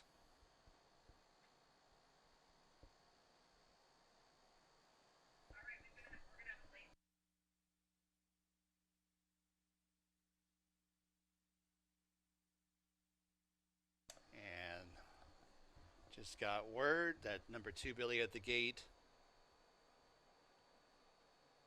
is a late scratch from this race.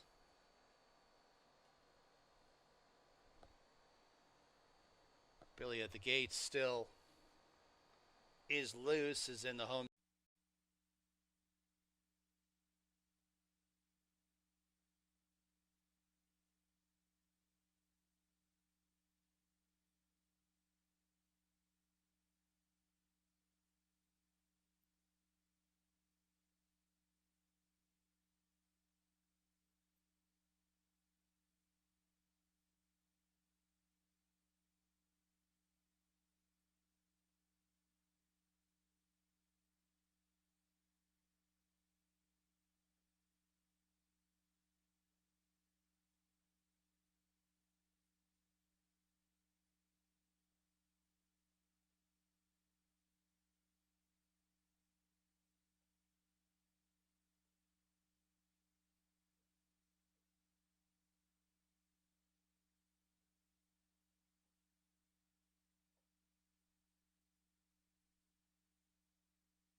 Letting up once again for race number 1.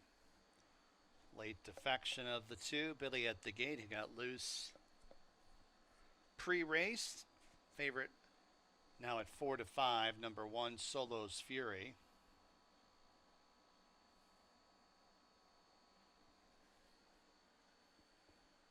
Eight to 5 on number 5, Ava's Uncle Billy.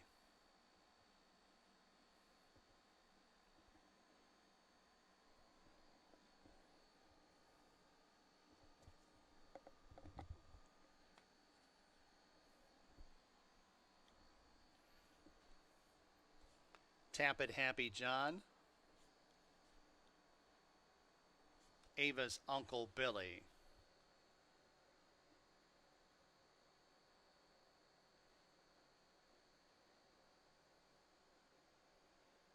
They're all on the gates.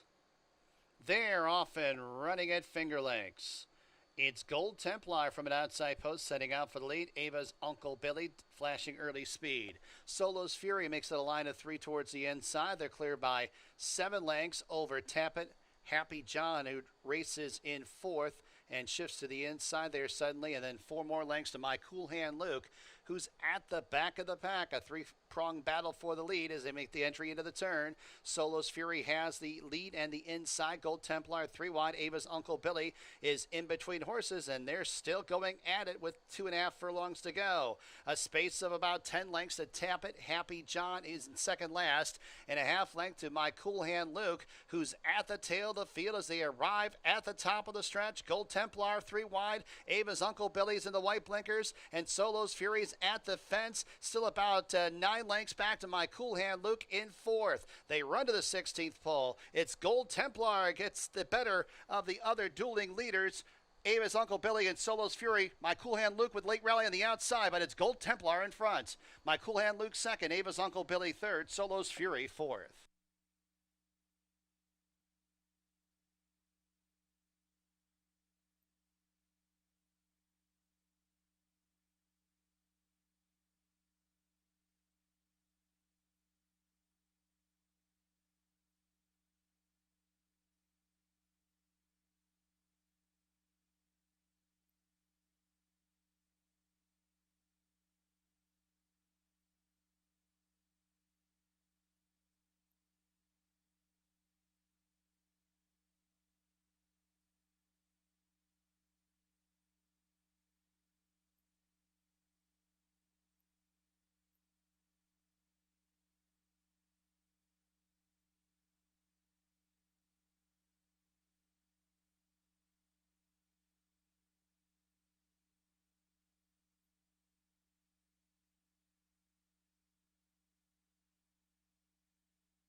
Six, 3, 5, 1.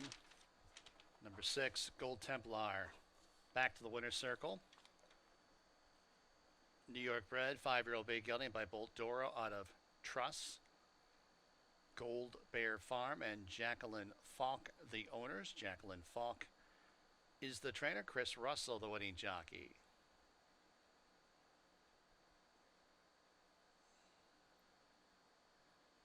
Scott Allsweedy is the breeder of Gold Templar. You are reminded there was a late scratch in the first race of number 2, Billy at the gate.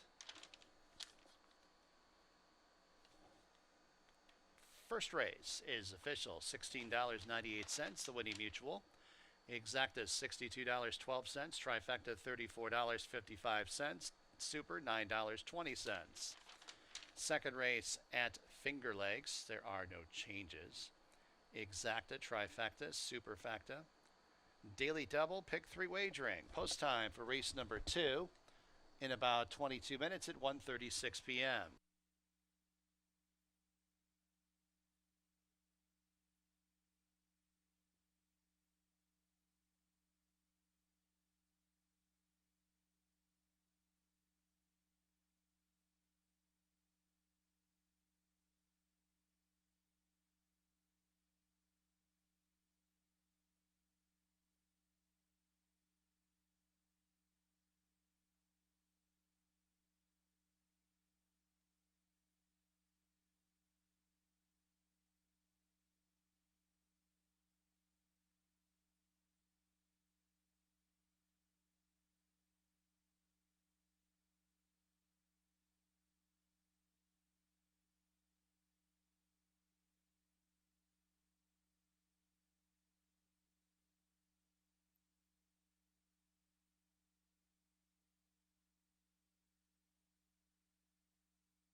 All right, we're in the paddock for race number 2, and that looked like a competitive race in the first. A little bit of an upset, as it turns out, is Gold Templar having to press out there the whole way. Chris Russell getting the most out of him to get the victory for Jacqueline Falk as he pulled away at the end. Big effort by Gold Templar today, and they'll start you off. Good spread race to start it off within the first. Second race, never won 3 condition for fillies and mares that will go a route here, 1.70 miles. And start out talking about the 2, Rachel My Belle. This one ran a good second to a drop down Lady Laban back on August 12th after getting a victory against, well, it turned out that was a 2 lifetime back then, but it's a similar field as this one, Divorce of Course in here. Then was tried the 3 lifetime again, was bet down to be the favorite, but they didn't back up. Dr. G and Alley just went out there in 50 and kept going. He found himself with too much to do. Nobody really changed position. He was caught wide and didn't fire at all. So last time, really overlooked, because it did turn out to be really a 3-horse race. They ran 1, 2, 3 in a sense, but he was the highest odds of the 3. And he did make a run at Tekka a little bit, but Tekka got the best of the trips. Was a drop down. The speed was out there, grabbed the glory, just shot out there by himself. I don't think that horse realized it was a route, not a sprint, and went 47. So when the rest of them took over, when that one stopped, Tekka was the one that was in the perfect position coming up the inside. And Rachel Bell did put another little run at him at the end, but ran a good second. I thought the horse ran very well, considering the winner had the little better of the trip. So he should be in a good position here and is one of the main contenders in race number 2. Tamaki may be the one with the tactical edge in here. The horse is 12-1 morning line, but I wouldn't overlook this horse because she does look like the speed. She was close up to Dr. Jean Alley. Remember, the race didn't back up. Dr. Jean Alley kept going, but she held on to be third after being close to that slow pace.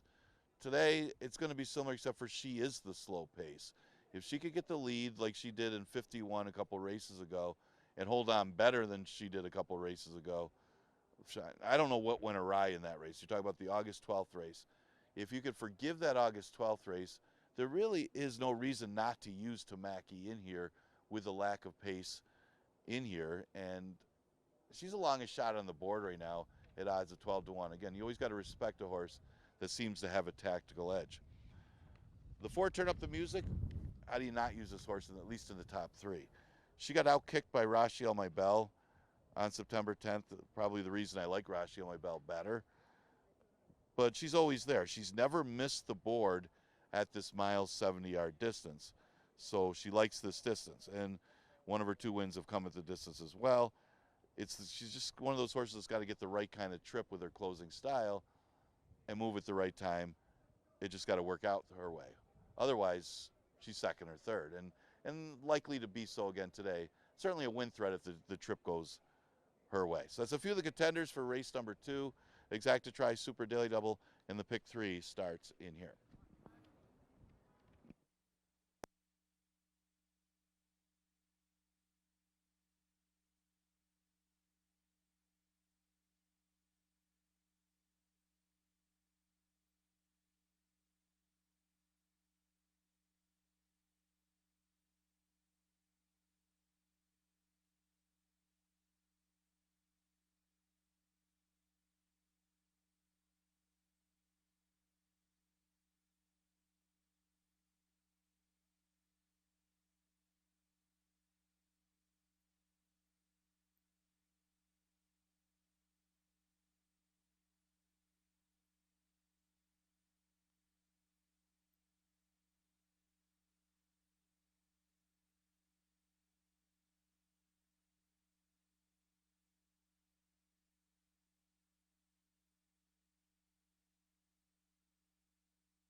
Horses coming on the track, second race, Finger Lakes. Number 1 is Happy Time and Joel Cruz.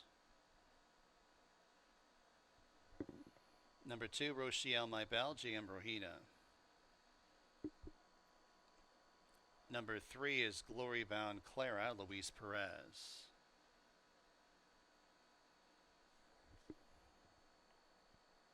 Number 4, Turn Up the Music, and Kevin Navarro.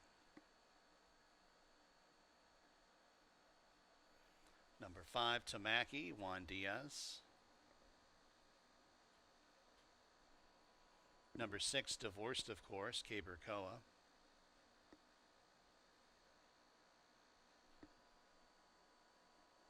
And number 7, Jessica's Race. Jeremias Flores, the jockey.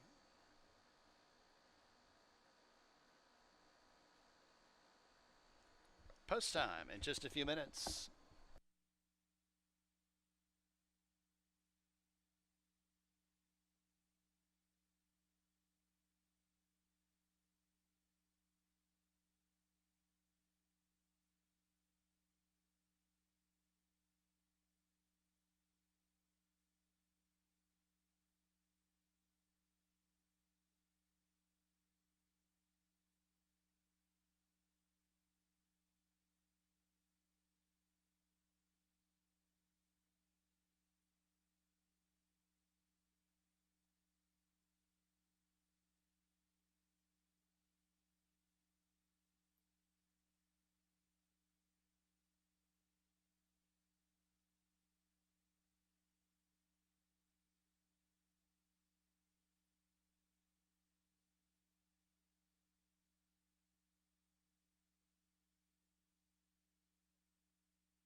2 minutes.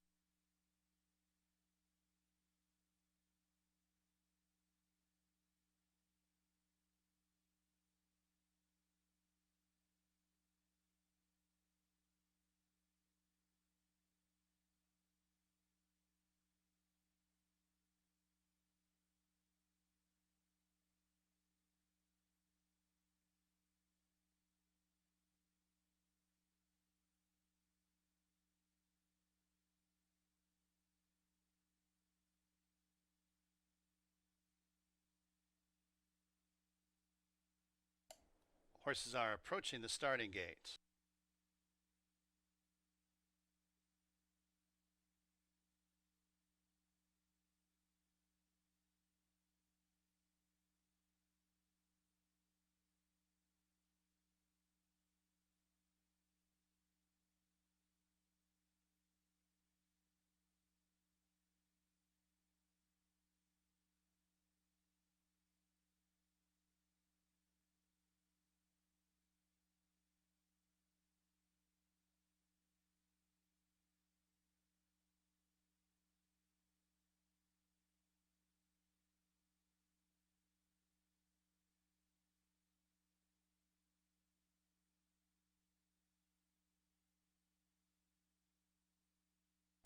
And the horses have reached the starting gate. Race 2 from Finger Lakes.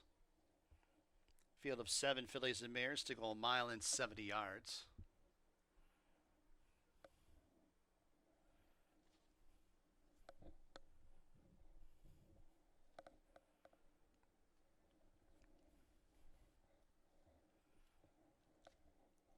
Nine to 5 on number 2, Rochelle My Bell. 9 to 5, number 4, Turn Up the Music. Glory Bound Clara going up into line.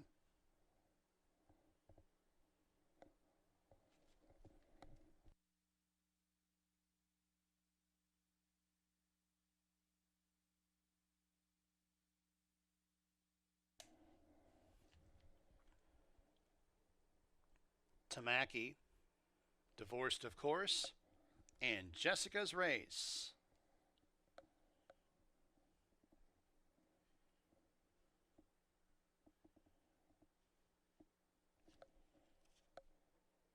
They're all in the gate. And they're off. It's Divorced of Course, Glory Bound Clara, and Turn Up the Music, who are first, second, and third. Rochelle My Bell behind those 3 in fourth. Jessica's Race outside of her in fifth. Then it's Tomaki, and Happy Time takes up residency at the tail of the field as they circle around the first turn. Divorced of Course has the lead. Turn Up the Music outside in second. Glory Bound Clara backs off the pace in third. Rochelle My Bell and Jessica's Race range up to the outside, a length and a half and 2 lengths off the lead, both of those two. And then it's Happy Time in second last, 5.5 lengths off the lead, and 3 lengths to the trailer, and that is Tomaki. As they race up the backstretch, Turn Up the Music on top. The lead's a half length and is off the inside. Divorced, of course, towards the rail in second. And then Jessica's Race rates in third. To the outside of Rochelle My Bell in fourth. The gray, Glory Bound Clara, punches through towards the inside in fifth. Really nowhere to go for her at this point in time. Happy Times in second last. And then 7 lengths to Tamaki, who trails the field. 3 furlongs to the winning line. Turn Up the Music, still off the inside, has the lead, doing it nicely as Jessica's Race is up into second and coming under some pressure.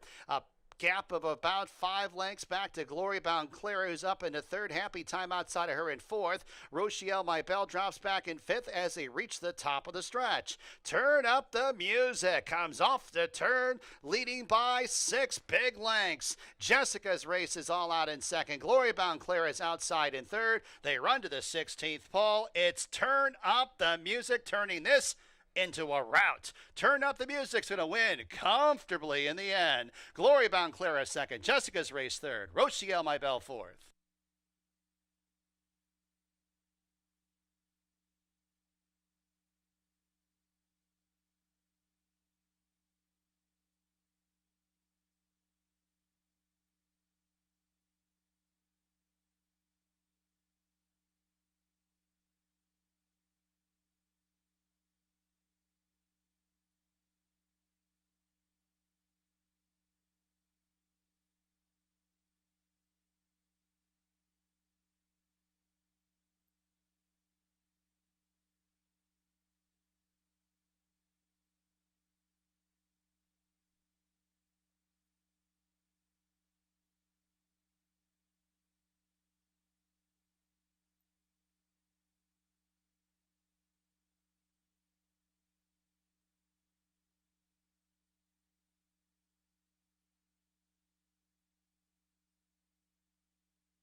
4372. Number 4, Turn Up the Music, back to the winner's circle.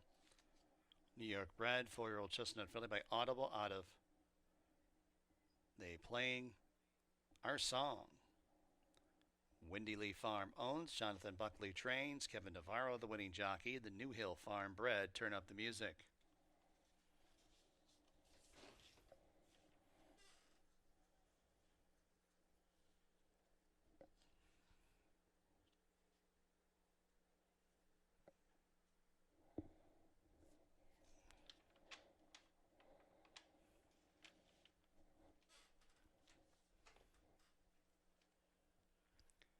Second race official, $5.70 the winning mutual, double $58.52, exacta $52.88.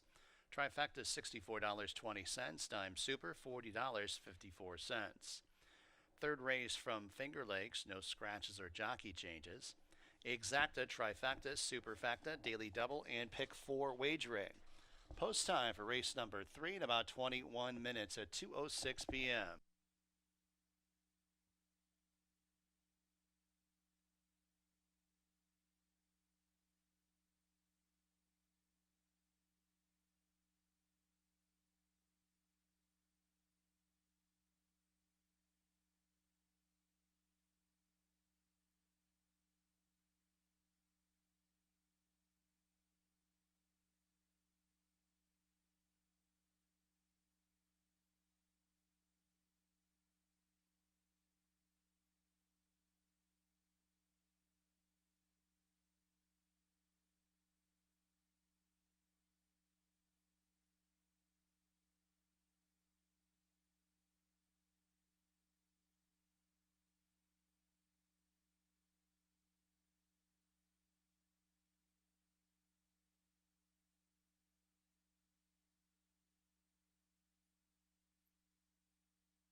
All right, 8 minutes to post for race number 3, and a good effort by Turn Up the Music.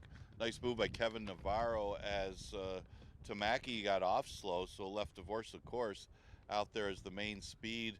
Turn Up the Music made an early move on the outside, and maybe that was the key for Turn Up the Music, that aggressive early move to the front, and it was over.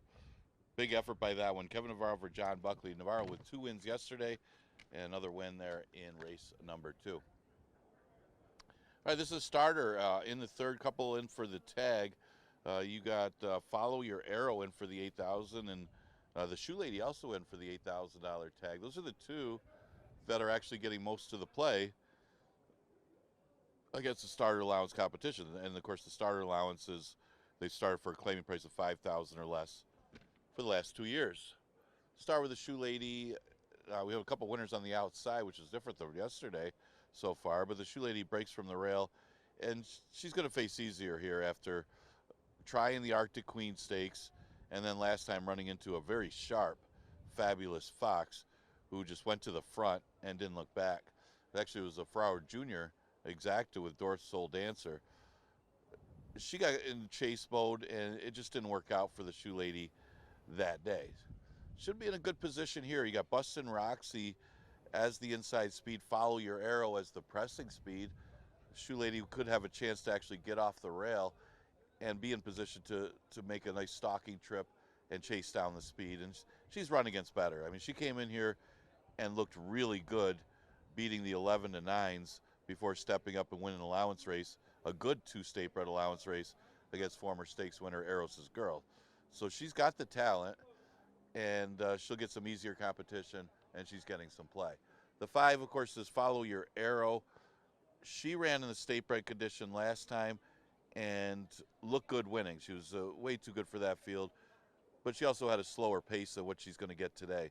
So she'll be tested in this race because she may have to work if she wants to get the lead. She will have to work if she has to get the lead.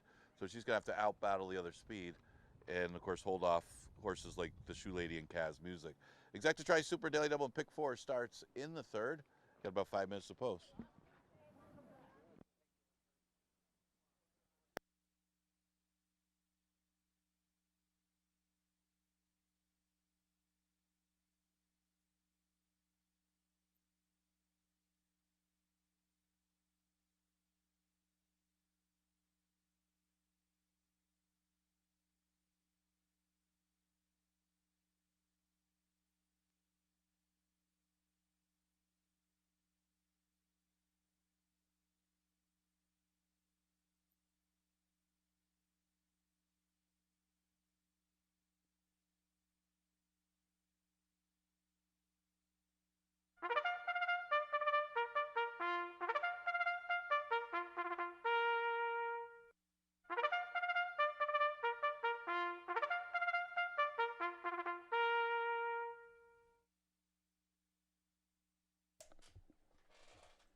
Horses coming on the track for race number 3 from Finger Lakes. Number 1, the Shoe Lady with Sophia Vives. Number 2, Bustin' Roxy, Hemon Harkey. Number 3, Kaz Music, Oscar Gomez. Number 4, I Know You Ain't Talking to Me, and Carlos Camilo. Number 5 is, well, we'll go to the 6, Bavarian Creme, and Kevin Navarro.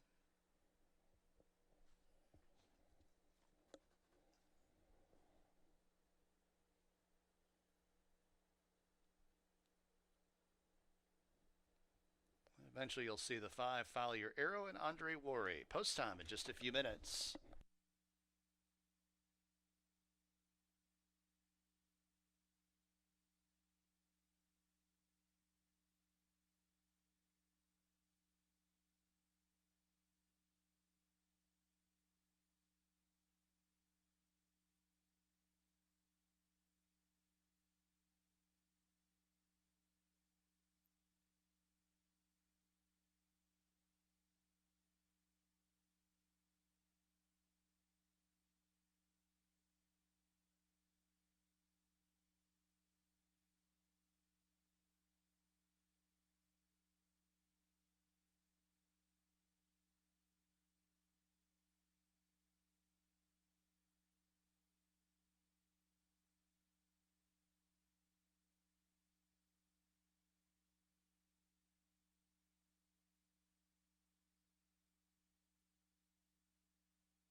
Horses are approaching the starting gate at Finger Lakes.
And the horses have reached the starting gate for race number 3 from Finger Lakes.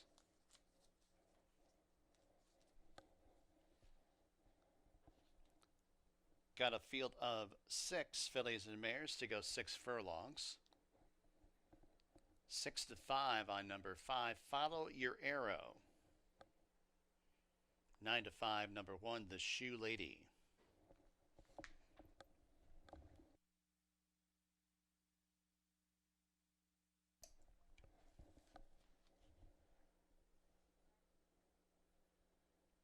I Know You Ain't Talking to Me. Follow Your Arrow and Bavarian Creme.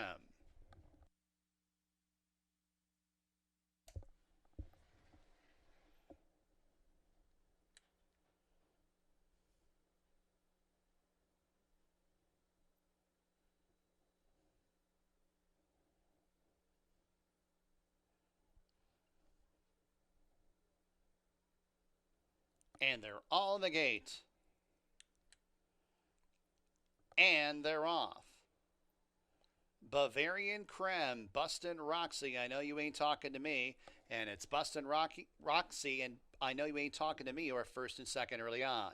Bavarian Creme now losing third to Follow Your Arrow, and the White Blinkers advancing up the rail up into second. Second last is Kaz Music, positioned about 5.5 off the lead, and a length, now a half length, to the Shoe Lady who trails the field. As they get ready to take on the turn, Follow Your Arrow and Bustin' Roxy spar for the top spot. I Know You Ain't Talking to Me right behind the speed, and 3 wide and a half length off the lead in third. As it's Bavarian Creme in the 4-path and fourth, the Shoe Lady advances in fifth, 4 off the lead, and 2 lengths to Kaz Music, who's towards the inside of the back of the pack. They're lining up 4 across the track as they arrive at the top of the home stretch. I Know You Ain't Talking to Me. Follow Your Arrows at the fence as it's Bavarian Creme on the outside, and here comes the Shoe Lady. The Shoe Lady on the grandstand side. Kaz Music dives over towards the inside up into third, 16th to go, and it's the Shoe Lady who snatches that lead away from I Know You Ain't Talking to Me. The Shoe Lady back to the winner's circle, defeating I Know You Ain't Talking to Me. Kaz Music third, Bavarian Creme fourth.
1436. Number one, the Shoe Lady first.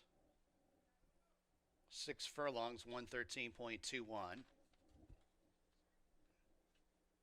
The Shoe Lady back to the winner's circle. New York bred, 4-year-old bay filly by Upstart out of Rosedale.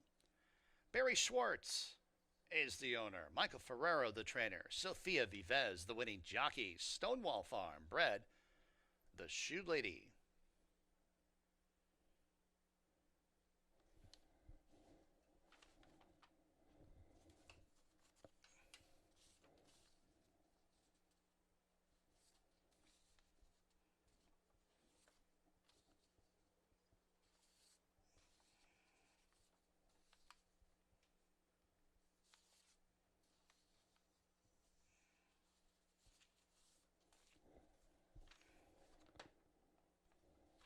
$5.96, the winning mutual. Double $22.74.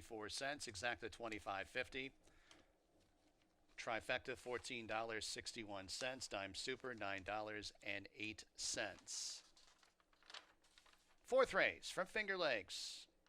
No changes. Exacta, trifecta, superfecta, daily double, pick 3 wagering. Post time, race 4. In about 22 minutes at 2:37 p.m.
All right, we're in the paddock for the fourth race. The Shoe Lady, actually surprisingly, wasn't even the favorite in that race. She went off at 9-5. They did find her a little bit, but Sophia did a good job getting that one to relax and made the nice outside move and was just too good for that field.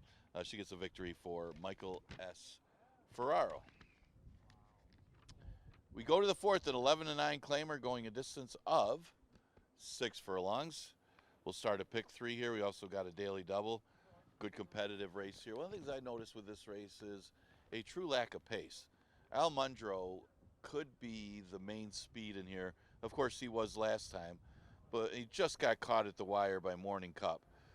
He'll have to go a little further today. I don't think that's an issue for Al Mundro. He's just as good going 3/4, especially if he can control the pace.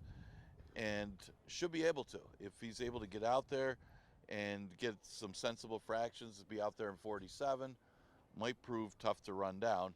Best shot of doing is probably the 7, Emerald Forest. Emerald Forest has run against a couple tough customers the last 2 races. Olathable, who's won like 5 races this year, and In Sky We Trust, who rattled off a few in a row as well. That was after winning a couple races in a row against lower claimers. So he's in good form right now. He's outside. Most of the winners have been on the outside, at least on the turn, and probably the best shot to run down the main speed. Of course, the main speed's at 9-1. Not sure why that is. The 3-horse is Breaking Stones. Breaking Stones has some tactical speed to be up close, and I think you could forgive the last effort, as this horse got in chase mode and never really in it. Plus, going a little further today should actually improve. He had won a couple in a row before the dull effort last time. He's won 6 of his 8 victories at this 6 furlong distance. So going from 5.5 to 3/4 should actually benefit Breaking Stones, who's at odds of 5-1. Very consistent horse in the past. It might even be overlooked, but actually is getting some play. I think Al Mundro's the one I overlooked as the lone speed. The 2 Old Man Winner always fires, and last time ran his best race of the year. Sort of looked sharp in victory. Probably had a lot to do with the off track. This horse by Bunnings absolutely loves the off track. He did win earlier in the year going the 6 furlong distance as well. So the 3/4 a good distance for him nowadays. But it's interesting with Old Man Winner. He hasn't been as consistent as he was in the past. But if he can repeat the last effort, which was a good number, he figures to be somewhere in the mix as well. And he's a big price. I think a big price because a lot of the money is coming in on Emerald Forest. That horse at odds of 2-5. Logical top 3 horse anyway. There is one mare in this race, interesting enough. Tequila's Run Well Fresh. She's going against the boys here. She ran against the boys in her last start against the Open 30,000s, a really tough group, including Runaway Joke, who was up for Horse of the Year last year. So interesting again that she's spotted against the boys at the 11-9 level. She does run well fresh. Maybe they're thinking she runs well against the boys. Not sure why she's in this spot, but she deserves a mention because of how well she's run in the past when she won off the layoff back in 2024 last year. Now, some of the contenders for race number 4, Exacta Tri Super Daily Double, and pick 3 starts in the 4th.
Horses coming on the track, fourth race here at Finger Lakes. There's a look at number 1, Jewels in the Bay with Kevin Navarro.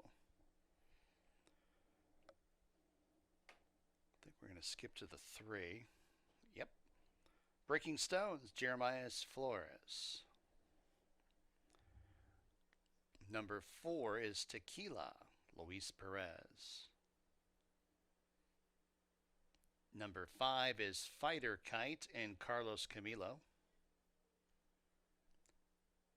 Number 6, Almendro, Joel Cruz. Number 7, Emerald Forest and Andre Worry. And number 2 is Old Man Winter. It's already well away from the finish line with Michael Davila Jr. Post time at approximately 4 minutes.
Horses begin their approach to the starting gate for race number 4 from Finger Lakes.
Horses have arrived at the gate for race number 4 from Finger Lakes.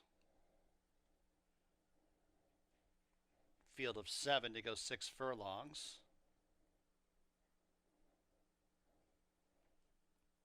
3 to 5 on number 7, Emerald Forest. Now 1 to 2.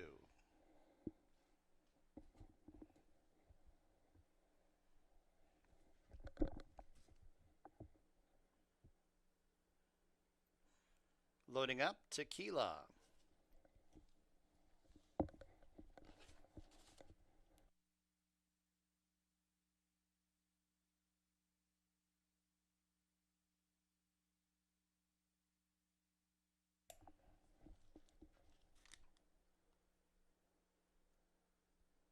Almendro and Emerald Forest to the outside.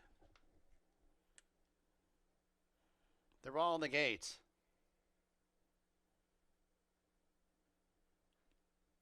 And they're off. Almendro blazes out for the lead. Emerald Forest on the far outside. Fighter Kite tracks in third. Old Man Winter fourth. Jules in the Bay towards the inside fifth. 6.5 lengths off the lead. Length and a half back to Breaking Stones, who's out of last. Tequila now trails the field. They run to the half-mile pole. Almendro's on the point. Has a lead by a half length. Hounded by Emerald Forest outside second. Fighter Kite ridden along to key position in third. Old Man Winter mid-pack in fourth. Breaking Stones picks up another spot in fifth. Tequila passes Jules in the Bay, who's in the seventh in trailing position. Less than 3 furlongs to go. Almendro and Emerald Forest, no change in the order, but now Emerald Forest makes his move on the outside, and Emerald Forest overhauls Almendro, who's all in to try to keep position, and they're clear by 4. Fighter Kite's up the inside in third. Old Man Winter fourth. Tequila is in fifth as they got 3/16 to go. And it's Emerald Forest who gets the better of Almendro. Emerald Forest opens up by 3 over Almendro. Fighter Kite's up the inside. Everyone else going for minor awards. It's the big favorite Emerald Forest who's clear late. Emerald Forest prevails by about 2.5. Almendro second, close for third. Fighter Kite or Old Man Winter.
7652.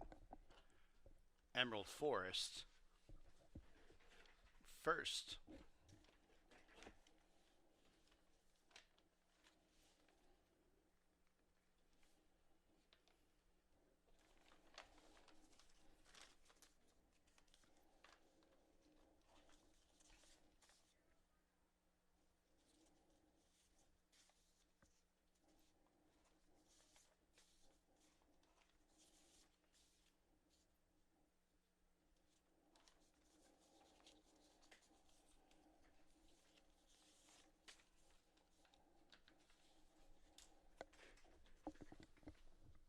Back to the winner's circle, number 7, Emerald Forest.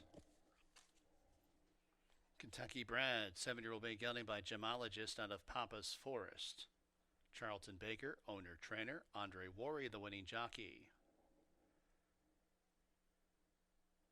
Barry and Joni Butzow. Bred Emerald Forest.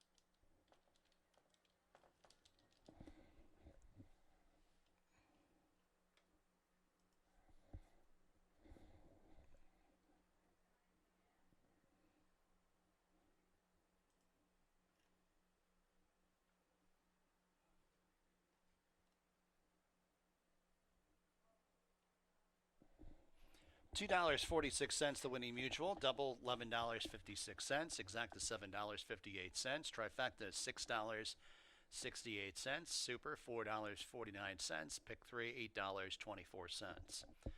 Fifth race at Finger Lakes, scratch number 2, MAS Screws. Exacta trifecta, superfecta, daily double, late pick 5 wagering, post time race number 5, in about 20 minutes at 3:07 p.m.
Okay, horse in the paddock for race number 5, and yeah, it will look like a 2-horse race. You have the speed of Almandro, and Emerald Forest just the better horse. Emerald Forest, good job by Andre Worry moving that one early to not let Almandro get away from him, and wearing that rival down from the outside to get the win. Very sharp ride by Andre Worry. He got the victory for owner trainer Charlton Baker. They're all over that horse at odds of 2-5.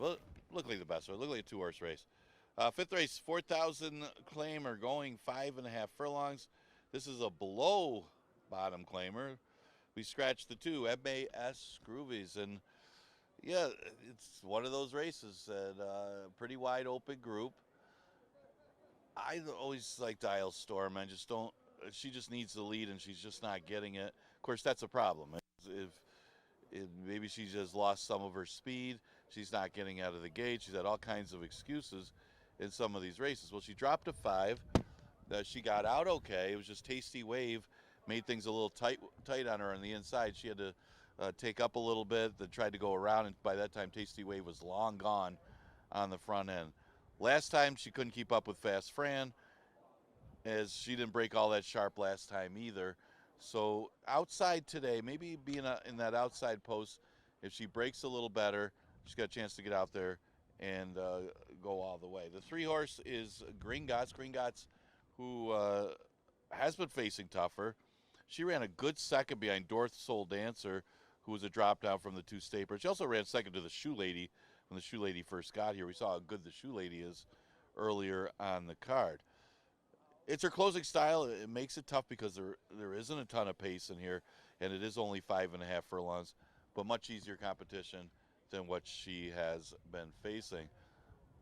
Right next to the Wine Trail right here, who had kind of an interesting trip last time, as this one rallied from last, but then had to take up trying to come up the inside, and then re-rallied for second. Not sure if she's going to get the right kind of pace, as of course Ramon had trouble trip with the horse that won the race. But a little tougher spot for Wine Trail, but if she could get a clean trip and the pace does back up, look for her to be rolling late as well. Reiterate, an interesting long shot. That's the 1-horse.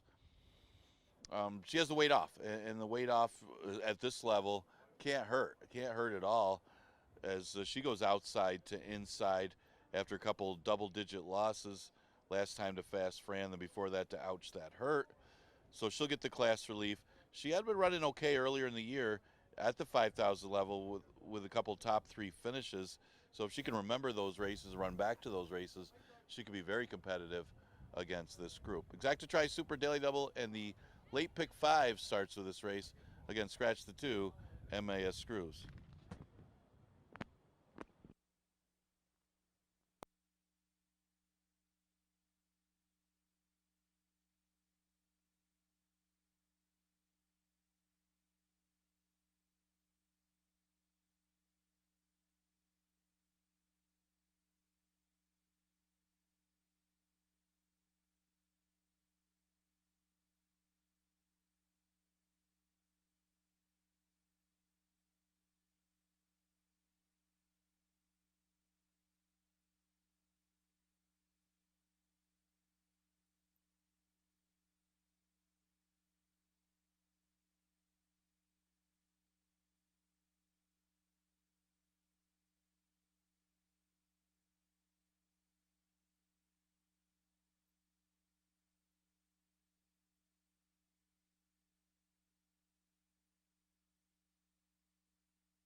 fillies and mares coming onto the track for race number 5 from Finger Lakes. Scratch the 2.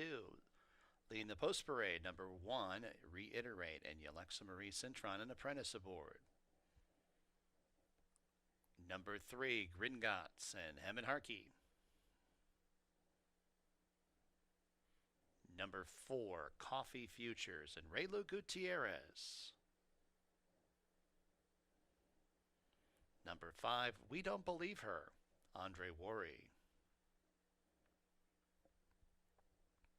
Number 6, Devilly and Christian Navarro. Next up, number 7, Wine Trail, Juan Diaz in the irons. Number 8, Isle Storm, Nasario Alvarado. And last but not least, number 9, Sweet Tooth Sue and Rafael Rahina Jr. Post time in just a few minutes.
Post time in a couple minutes.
Horses are approaching the starting gate at Finger Lakes.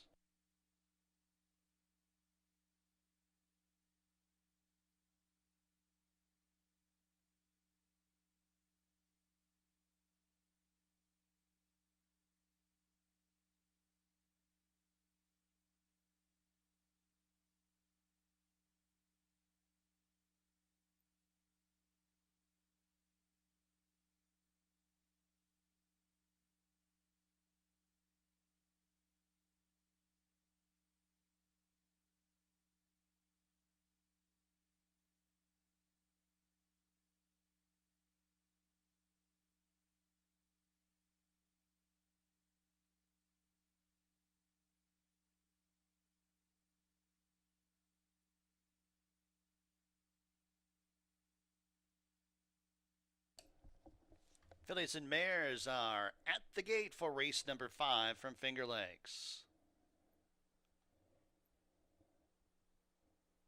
Field of 8 to go, 5.5 furlongs.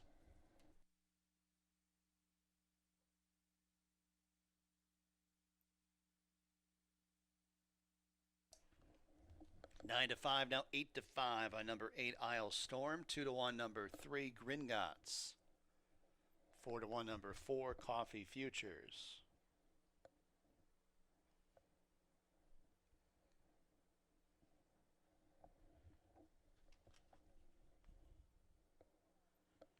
We Don't Believe Her,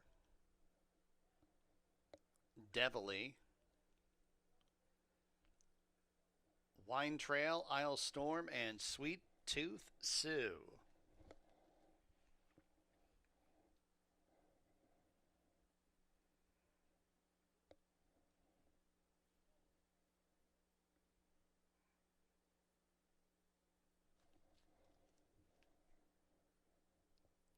Isle Storm and Sweet Tooth Sue.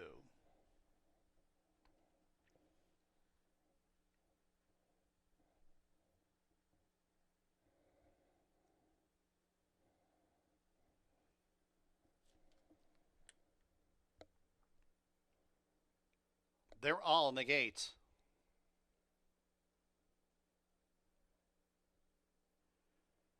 And they're off. Slight hop at the start. Sweet Tooth Sue, she's last. We Don't Believe Her streaks out for the lead. Isle Storms on the outside. Coffee Futures 2-path and reiterates at the fence. 4 Fillies and mares mixing it up on the front end. They're clear by 5.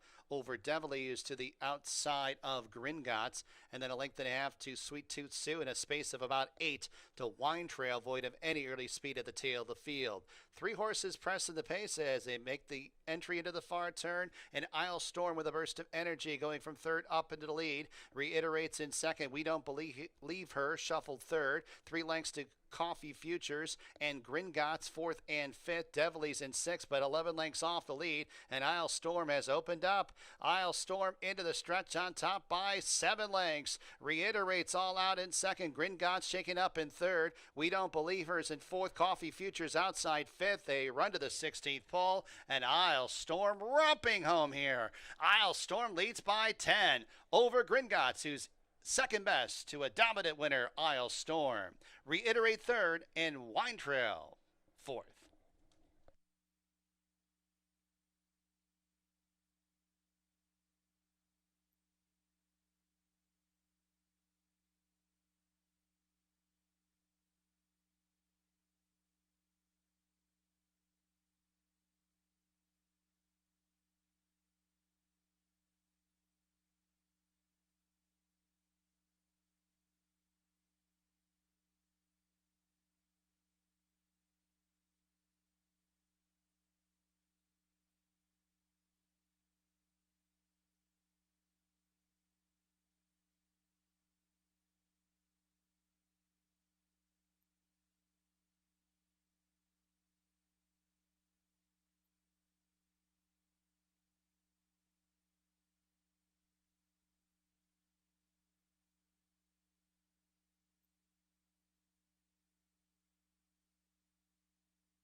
Fifth race official, $3 to Winning Mutual on Isle Storm, who's coming back to the winner's circle.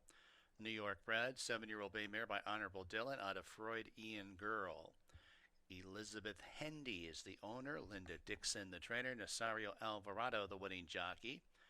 Elizabeth Hendy and Morgan Klein bred Isle Storm. Pick 5, $170.80. Double, $5.86. Exact is $6.68. Trifecta, $7.34. Super, $8.87. Race 6, Finger Lakes, no changes. Exacta, trifecta, superfecta, daily double. Pick 4 wagering. Late pick 4 starts on race 6. Post time in 20 minutes at 3:37 p.m.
All right, we come up on race number 6, Isle Storm. Just a matter of breaking and not having any early mishaps, and being outside probably helped today. Was able to win most of the winners today. It was the opposite of yesterday. Have been towards the outside, and Isle Storm able to like that easier competition. Really, the speed of the speed in that race as well. Naz Alvarado for Linda Dixon. A couple wins over the last week for owner Elizabeth Hendy. Congratulations to her.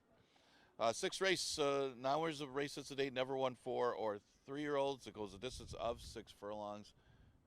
Pretty competitive group to say the least here. You got, what's interesting to me is just seeing the presence of Dorothy's Happiness, because I remember how good this horse looked his first couple starts last summer. Just absolutely dominated in his first career start. Just thinking how good looking a score that was. Then came back to win against the lifetime allowance against his stablemate. Was a few lengths back to the rest of the field. So the horse was going really good. Stewie got loose on him the other race, and he didn't break that well. You just look at the first 4 starts. The horse was in great form. Did nothing wrong. Maybe it just didn't want to go long. But this year, yeah, he maybe needed a race. I don't know. He could make all kinds of excuses. I don't think he wants to go long, number one. Number two, I don't know if the blinkers was a good idea either. Of course, they keep the blinkers on today. It's just a tricky read dropping now to the 11 to 9. So got mixed feelings about that because this horse was looking so good early in his career. Now he's in for a tag. I don't think they're giving up on the horse, so they're not dropping him all the way to the bottom. But Dorothy's Happiness to me, just maybe because I have the memory of the horses from last summer, I got to like him on top. And hopefully he might be a little bit of a price just off of the last effort. The 6 Kegs is the other Ferraro Jr. horse. Kind of like them both. You got Kegs who look good winning. I mean, this horse came up the inside. Now he's probably better off being outside today, where Kevin rode a nice race. He sat behind, tried to move up the inside, had to hesitate a little bit trying to get up the rail, but was able to get a nice move, take advantage of the pace scenario, and outran Rebel Empire to the wire. So would be no surprise. It's a little tougher, but it'd be no surprise if this one came back again. The inside horse is the one Flowing River. Flowing River does have some speed. Not sure if he's going to use it here with Courageous Ola outside of him. Courageous Ola just as fast as Flowing River, if not faster. He chased a little bit in the slop last time. He doesn't mind the slop, but it fits well at the 11 to 9. They bet him to be lukewarm favorite in that race, but he was unable to make the lead. Not sure if he'll make the lead here either. If he does, it'll be a contested one. The 8 Rebel Empire has the advantage of being outside.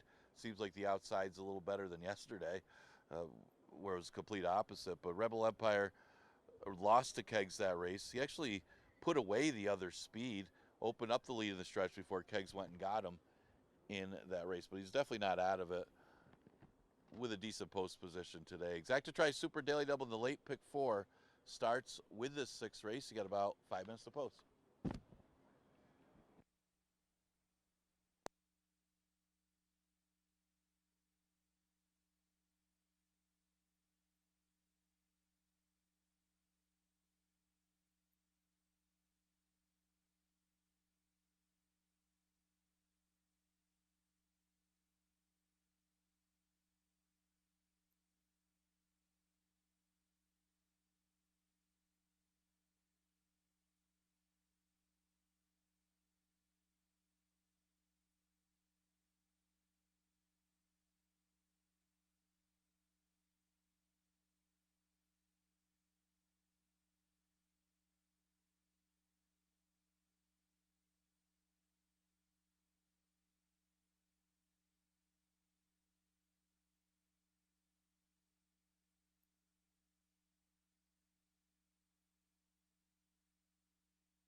Horses coming on the track for race number 6 from Finger Lakes. There's number 1, Flowing River, and Oscar Gomez. Number 2, Courageous Ola, Nasario Alvarado. Number 3, Dorothy's Happiness, Luis Perez. Number 4 is Image of Quality, and Christian Navarro. Number 5, America's Justice, Joel Cruz. Number 6, Kegs, Kevin Navarro. Number 7, Eric from Miami and Emmanuel de Diego. And number 8, Rebel Empire, Raylu Gutierrez, the jockey. Post time in just a few minutes.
Post time in a couple minutes.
Horses are approaching the starting gate at Finger Lakes.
Horses have reached the starting gate for race number 6 from Finger Lakes. Field of 8 to go 6 furlongs, 6 to 5 on the rail. Number 1, Flowing River. 3 to 1, number 3, Dorothy's Happiness. 4 to 1, number 6, Kegs. Loading up, race 6. Start of the late 50-cent pick 4.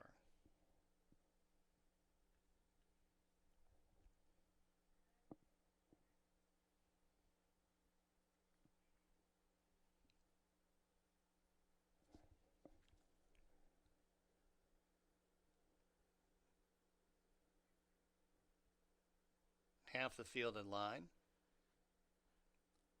America's Justice going up and in. Kegs, Eric from Miami, and Rebel Empire.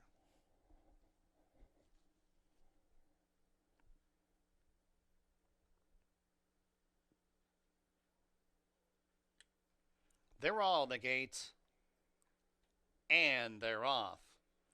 It's Rebel Empire setting out for the front end. Courageous Ola improving at the fence. Now up into second. Kegs races in third. Then 3 lengths back to Flowing River in the 4th spot to the inside of Image of Quality 5th. America's Justice 3 wide 6 and a gap of 4 back to Eric from Miami in second last, and 3 lengths to Dorothy's Happiness, who brings up the rear.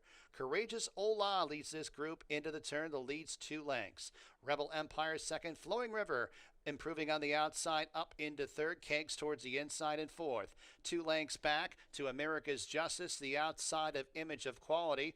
And then 3 lengths to Dorothy's Happiness, who shows some signs of life from the back. And at the tail, Eric from Miami as they arrive at the top of the stretch. Rebel Empire, Courageous Ola. Flowing River is 3 wide. Kegs will try to split horses. America's Justice on the outside, and Dorothy's Happiness on the grandstand side. We got about, 6 chances here? 16th to go. It's Rebel Empire, Flowing River, Kegs at the inside. Kegs with the lead. Kegs with the win. defeating Flowing River. Then it was Rebel Empire and America's Justice.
Number 6, Kegs first.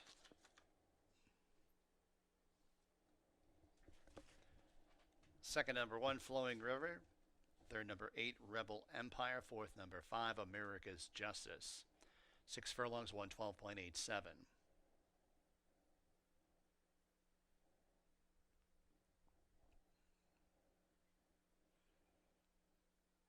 Kegs back to the winner's circle. 2 wins in a row for Kegs. Maryland bred, 4-year-old chestnut gelding by Opportunity.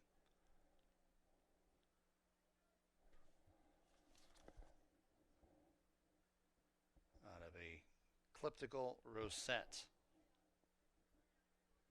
TLC Thoroughbreds owns M. Anthony Ferrero trains. Kevin Navarro with a riding double today. Maria Hare bred Kegs.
Kegs pays $9.58 to win, 6 race official. Double $17.74. Exacta $45.24. Trifecta $31.50. Super $39.59. Pick 3 $6.55. Pick 4 $22.53. Seventh race from Finger Lakes. Scratch number 1, I Love Cara, and number 7, Free Folk. Exacta, trifecta, superfecta, daily double, pick 3 wagering. Post time, race number 7. In about 18 minutes at 4:08 p.m.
All right, getting ready for the 7th race on the card. Man, that horse is going pretty good. Keggs for M. Anthony Ferraro. Another guy that's going good is Kevin Navarro. Couple wins on the card yesterday. Keeps it going today. He got the victory. I didn't know if he was going to get through there, but he was able to get the edge there, as a bunch of them had a chance in the late stages of that race. But it's 2 in a row for Keggs, who gets the win in the 6th. Okay, 7th race, we scratched the 1. I Love Kara also scratched the 7, Free Folk. It goes a long distance of 1 mile and an eighth. Let's take a seat. Look at some of the contenders in here. The 5 Dracula getting some play at 4 to 5, although Andre gets off. And this one to ride Tap It Easy. Obviously, he rides for Jeremiah Englehart, but Dracula finally went long last time, and that was the key to break his maiden. Of course, horse very well bred for the route. Was running well in the sprints, but the distance just a little short, as he's more of the plotter type. So enjoyed that distance. The only negative, there's not really a negative. He won the race at 13 to 1. Added blinkers is Whiskey Franz is a horse that gets second and third a lot. A lot of seconds for Whiskey Franz, who got second that race. But this horse is going good. Got the win, and see if he could do it again. But I like the Tap It Easy in here. This horse drops in class to 5,000. Comes out of a race where it basically was a runaway winner. It ended up being only 4 lengths at the end, but they were pretty spread out, as Brown Don't Stop just got up there and dominated that field, kind of eased up at the end. And you notice it was lengths between the second and third horse, over 9 lengths. And Tap It Easy, who likes to be a little more forwardly placed, couldn't even get close to the leader that day, and called it a day. So I'd give him another chance, because this is a horse that broke his maiden first race over the track against the 11s, where he was the one who got the lead. Now you got a race with no Brown Don't Stops in here, where he could be the speed of the race, along with the 4, Good As He Gets. And that makes a big difference here, especially the drop in class to 5. And he's a good price right now at odds of 7 to 2, maybe overlooked a little bit because of the finish that he had last race. The 4, Good As He Gets, how do you fault this horse? I mean, he's been a beaten favorite 2 of the last 3 starts. He also beat Whiskey Franz, who gets a lot of seconds. But last race, he may have looked for competition a little bit late as he took over. Viking Warrior, who's a pretty good one, came from out of it and caught him at the wire. He made the move first after that 47. You can't fault him for the race, though. He ran well. He gets a little more distance here, and a logical player. He's getting some action. Second favorite behind Dracula. He's currently at 9 to 5. Dracula, of course, getting a lot of the play at 6 to 5. He may need to improve off of the last race, though. Exacta Tri Super Daily Double and Pick 3 starts in the 7th. They're about to go on the track right now. Again, scratch the 1 and the 7.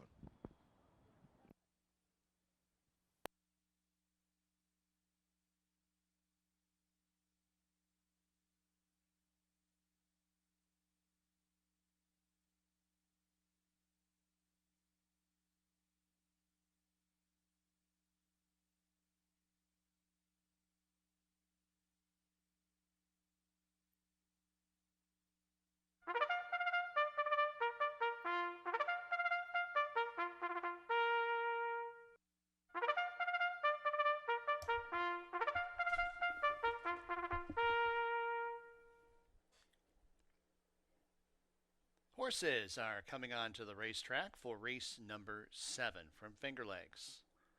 Scratch the 1 and 7. So number 2, Dancing with Jake, leads the post parade with Hem and Harkey. Number 3 is Bon Chance, Chris Russell, the riding assignment. Number 4, Good As He Gets, and Ray Lou Gutierrez. Number 5, Dracula. Jeremias Flores call the shots. Number 6, Tap It Easy with Andre Worry. number 8, Skellig Island. Christian Navarro aboard. Post time in just a few minutes for race 7 from Finger Lakes.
Post time, about 2 minutes.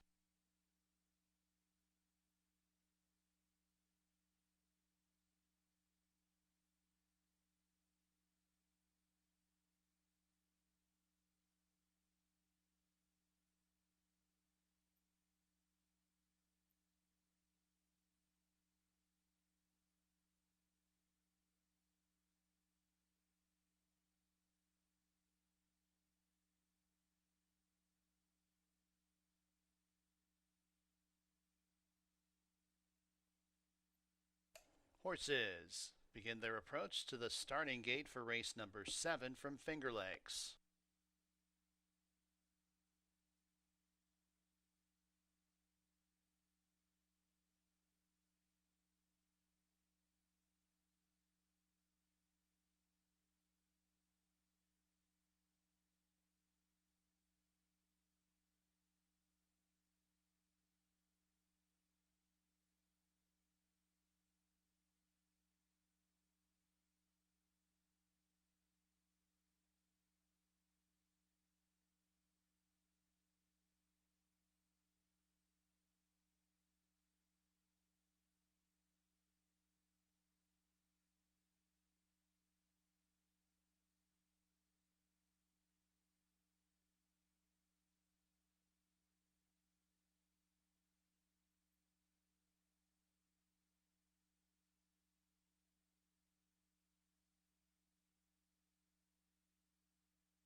And the horses have arrived at the starting gate, race number 7 from Finger Lakes.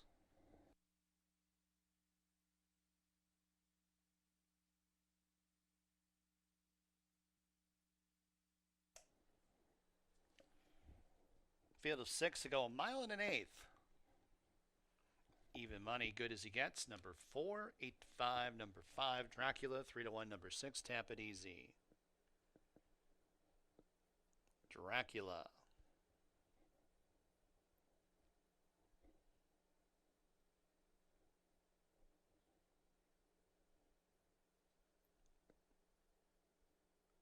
Two more left to load. Tap It Easy and Skellig Island.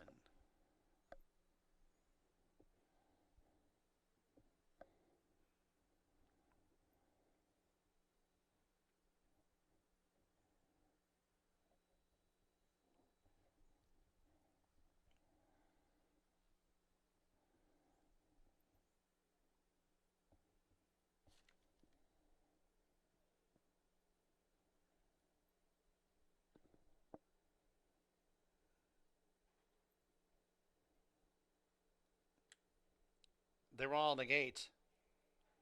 And they're off. Clean dispatch. It's Dracula who's bounding out for the front end. Good as he gets towards his inside. Bon Chance towards the fence. 1 lap to go. And it's Dracula who has the lead over Good as he gets. And Bon Chance second and third. Tap It Easy outside in fourth. Dancing with Jake's in second last. And a length and a half to Skellig Island, who's at the back of the pack. Controlled pace in the front end being set by Dracula. Dracula has a lead by a length over Good as he gets, who's on the outside in second. Bon Chance races in third. Tap It Easy picks up a spot in fourth. Dance with Jake in between horses in fifth. About 4.5 off the lead and a space of 2 lengths to Skellig Island in the sixth and trailing position. The opening half in 48 2/5. It's Dracula, who leads by almost 2 over Good as he gets, who rates on the outside second. Dancing with Jake and Tap It Easy third and fourth. Then 4 lengths to Skellig Island, and Bon Chance has dropped back to the tail of the field.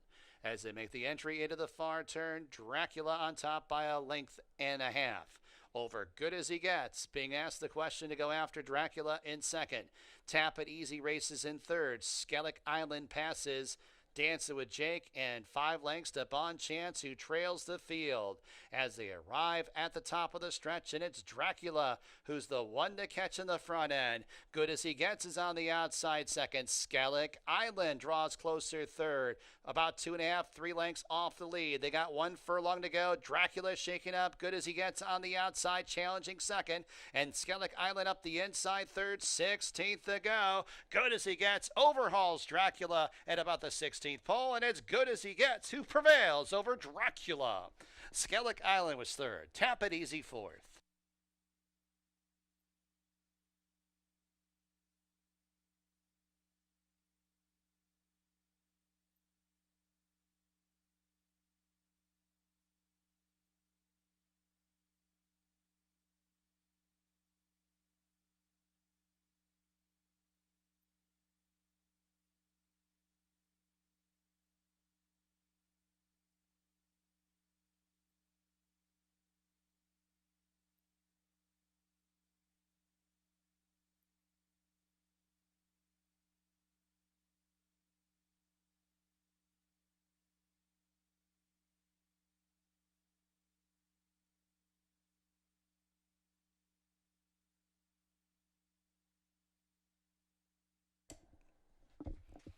Four, 5, 8, 6.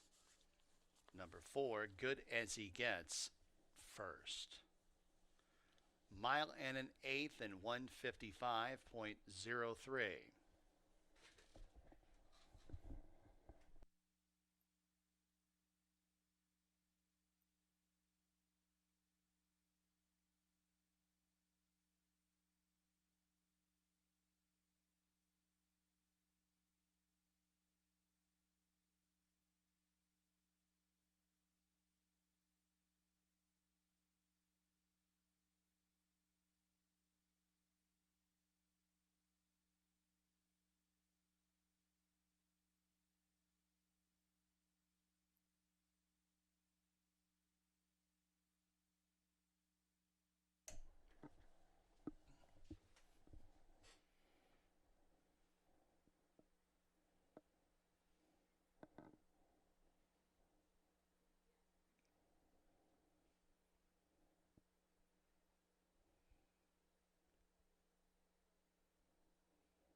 Back to the winner's circle, number 4, Good as he gets.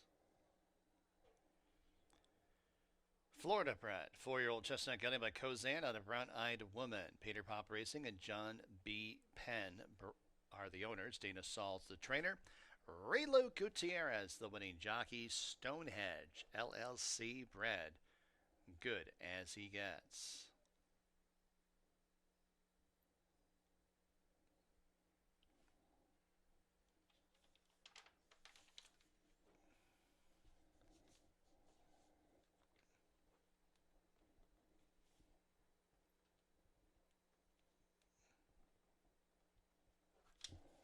$3.34, the winning mutual. Double, $21.98. Exacta, $8.06. Trifecta, $4.69. Dime Super, $1.90. Eighth race from Finger Lakes. A whole bunch of changes. Scratch number 2, Win Your Strange. Scratch number 3, She's a Wild Joker.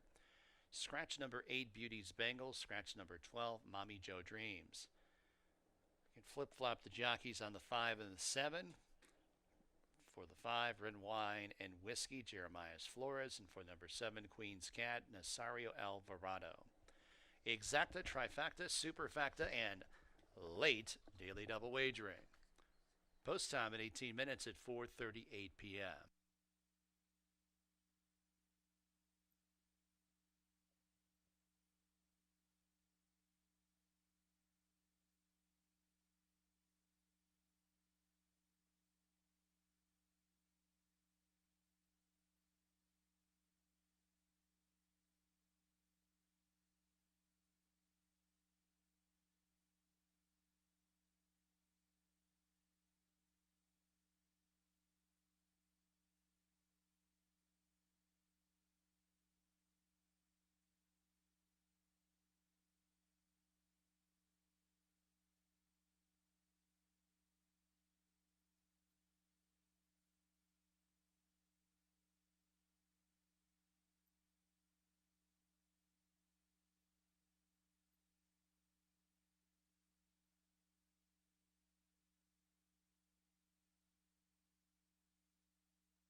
All right, in the paddock for the 8th race, they actually didn't go that slow up front. They went 48 to the half, and it was Dracula on the lead, and it was good as he gets tracking that one.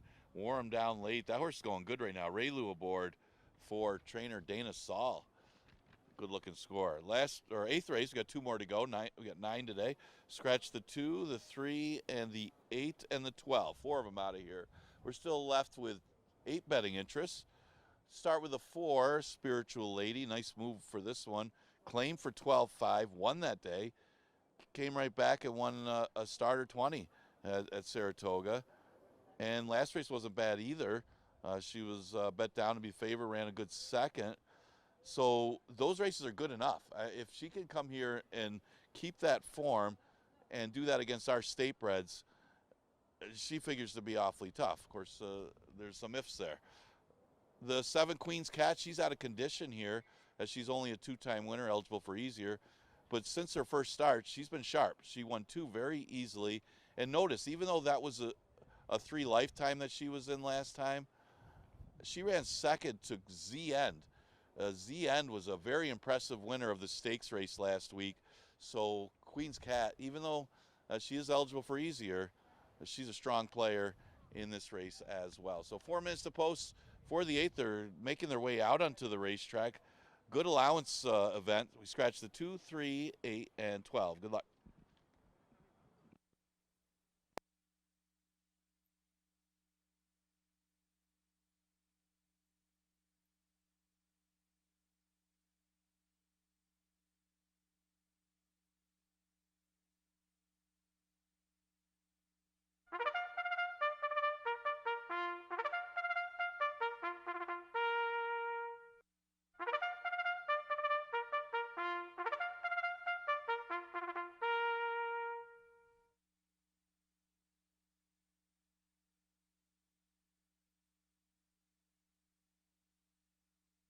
On the track, race 8 from Finger Lakes. Number 1, Fields of Green. Michael DeVilla Jr. aboard. Number 4 is Spiritual Lady and Andre Worry.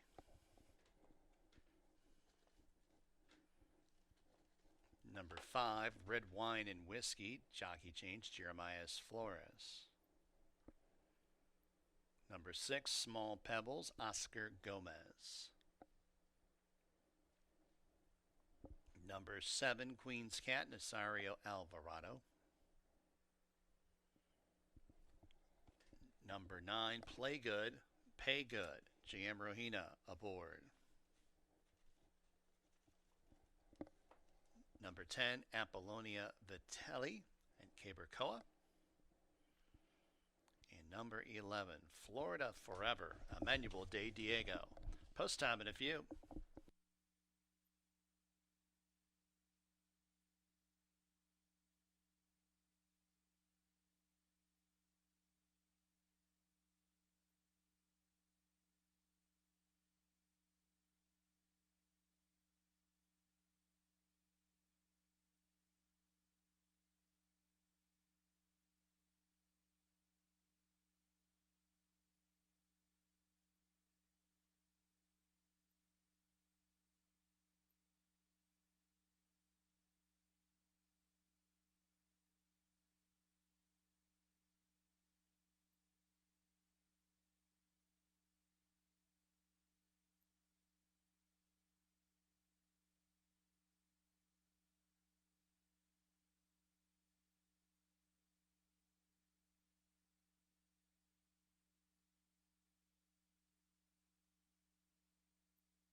2 minutes.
Got a late scratch in here. Scratch number 10, Apollonia Vitelli.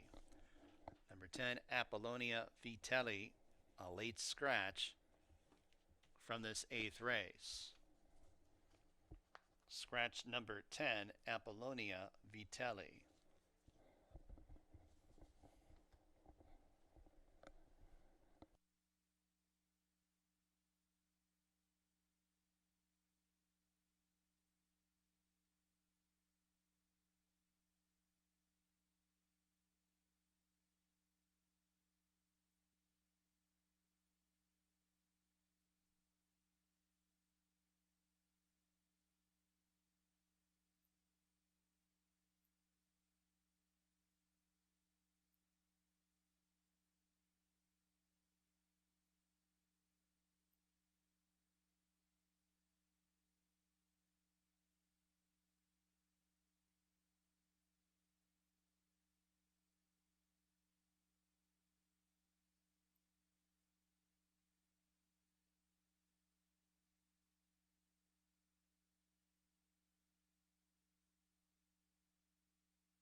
Fillies and Mares have arrived at the gate. Race 8 from Finger Lakes.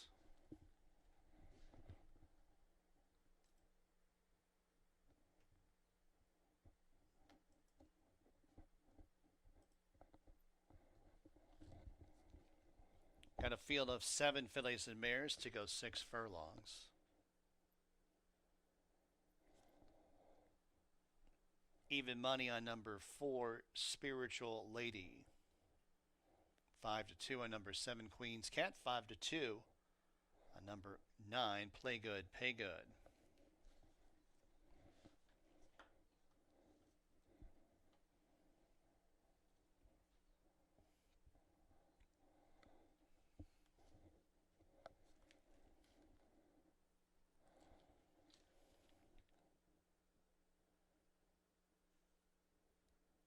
Florida Flower to the outside.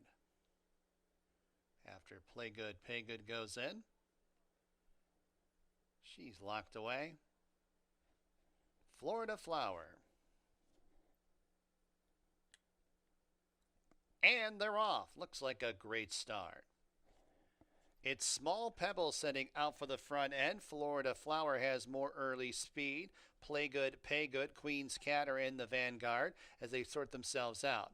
Play Good, Pay Good, Queen's Cat first and second. Florida Flower outside third. Small Pebbles tracks in fourth, a length and a half back to Spiritual Lady in fifth to the inside of Red Wine and Whiskey, and 2 lengths to Fields of Green, who's at the back of the pack. Queen's Cat into the turn has a lead by half length over Play Good, Pay Good, prompting outside second. Florida Flower committed to go 3 wide third as it's Small Pebbles shaken up in fourth. Spiritual Lady in fifth, 4 lengths off the lead. Then it's Red Wine and Whiskey, and Fields of Green will try to negotiate. Traffic seems to have a little bit of run at the back of the pack. As they turn themselves into the stretch, Queen's Cat set down for the drive. Florida Flower is in second. Fields of Green able to split rivals, and Spiritual Lady closing it on the far outside. Queen's Cat, Florida Flower, Spiritual Lady, Fields of Green. In between horses, it's Florida Flower and Spiritual Lady. Florida Flower wins over Spiritual Lady, close for third,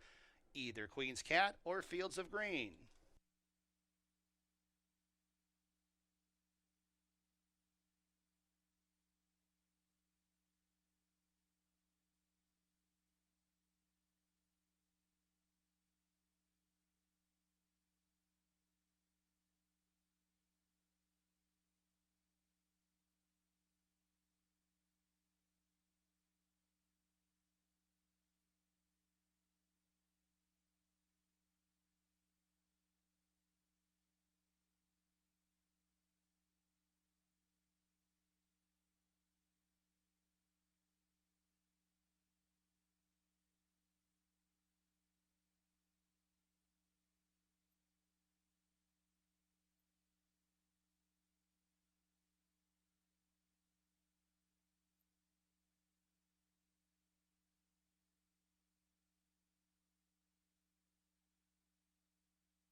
Number 11, Florida Flower first. 11-4-7-1. In race number 8 from Finger Lakes, 6 furlongs in 113.15. You are reminded there was a late scratch in the 8th race of number 10, Apollonia Vitelli.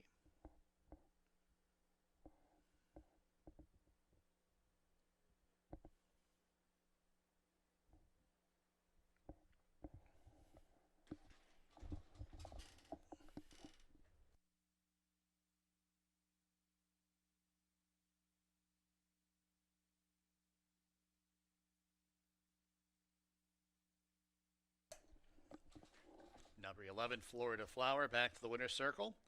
Shockingly a Florida bred. 3-year-old bay filly by Handsome Mike out of Phalaenopsis.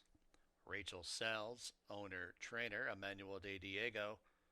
The winning jockey, Dini Racing. Bred Florida Flower. $30.72, the winning mutual. Daily double, $29.16. Consolation double, $3.18. Exacta, $83.26. Trifecta, $48.50. Dime Super, $58.10. Ninth and final from Finger Lakes. There are no changes. We got traditional win, place, and show. Exacta, trifecta, superfecta wagering. Post time in about 18 minutes at 5:09 p.m.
are getting ready to conclude this Tuesday card with race number 9. Good finish to the 8th. It was Florida Flower first race over the track for Rachel Sells, the E-Man, Manuel DiDiego aboard, that got first run on Spiritual Lady, held that rival off as Queen's Cat ran a good one on the front, had a condition, a little over bet in there, and Florida Flower able to roll to get the victory. Big price on that one at odds of 14 to 1.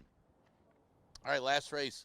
And in this race, we have 9 betting interests. It's a never won 3 condition for fillies and mares, going 5.5 furlongs.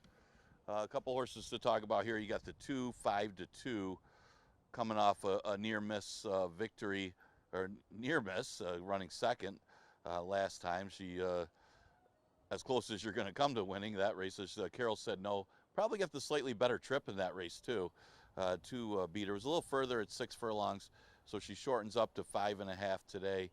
But an obvious contender. This horse, like the last race, was claimed at Saratoga for 17.5. Tried the 1 Statebreds, ran into Mamba Gigi, a horse that's a multiple winner this year, before dropping to 5 last time, and obviously just missed. And that should be a strong player in here, shortening to 5.5. The tricky read is the 3, Ace Upper Sleeves. It's had only 5 dirt starts in her career of her 22 starts, but one of her wins was on the dirt. But of her recent form, most of it was on the synthetic at Presque Isle and the Topeka Gulfstream after running the 1 dirt start at Delaware, but that was for 16,000. So real tricky read for Ace Upper Sleeve. Does have Ray Lou aboard, and she's getting some play at 3 to 1. But you got to consider this should be easier than what she's been facing. And a couple wild cards in here. The 9 horse is getting some play. That's Awesome Roberto. She drops in class here, and changes right. I mean, Jeremias is the normal rider for this barn, so they do get Andre Worry aboard, and the class relief certainly going to help.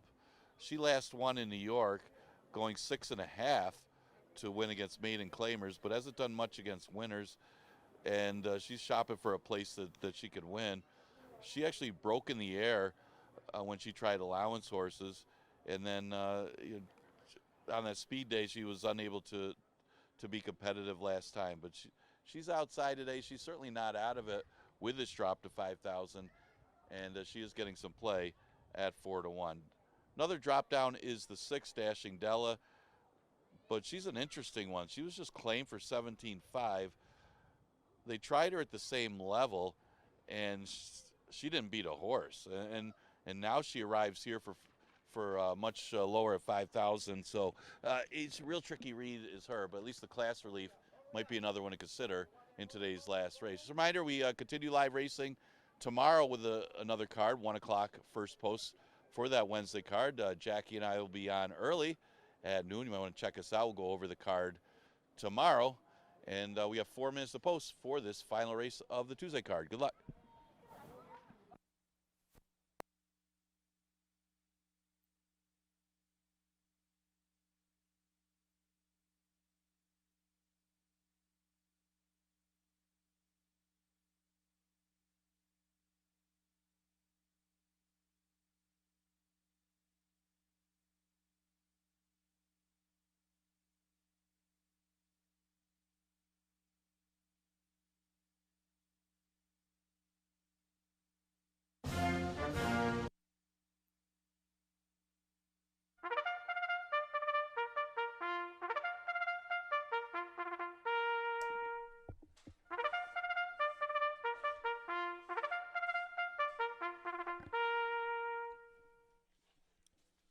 Fillies and mares coming on the track. 9th and final, Finger Lakes. Number 1 is La Indecente and Rafael Regina Jr.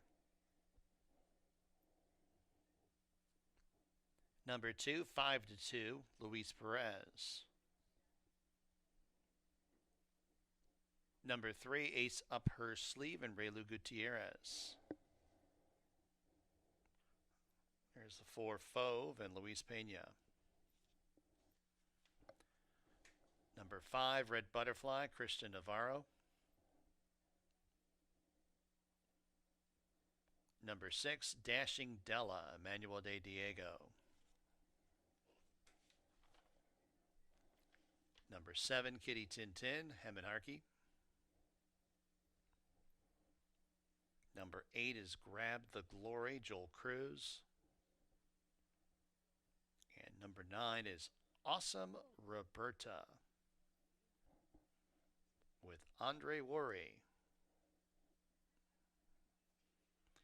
And there's the 3, Ace Up Her Sleeve with Raylu Gutierrez. Post time in just a few minutes. Just been given word that programs for the 9-race card here at Finger Lakes for tomorrow now online and available for download at fingerlakesgaming.com. Wednesday's program available for download at fingerlakesgaming.com.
Approaching the gate.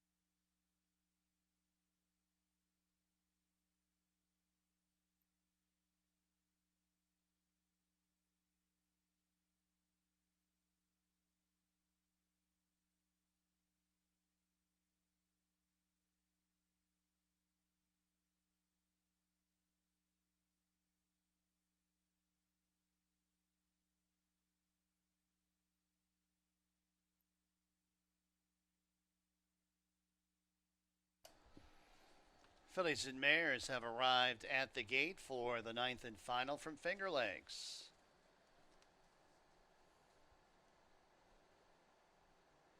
Got a field of 9 fillies and mares to go 5.5 furlongs. 5-2 on 5-2.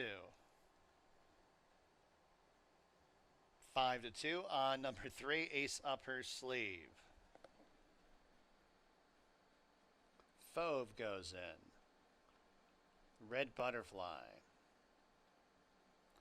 Dashing Della.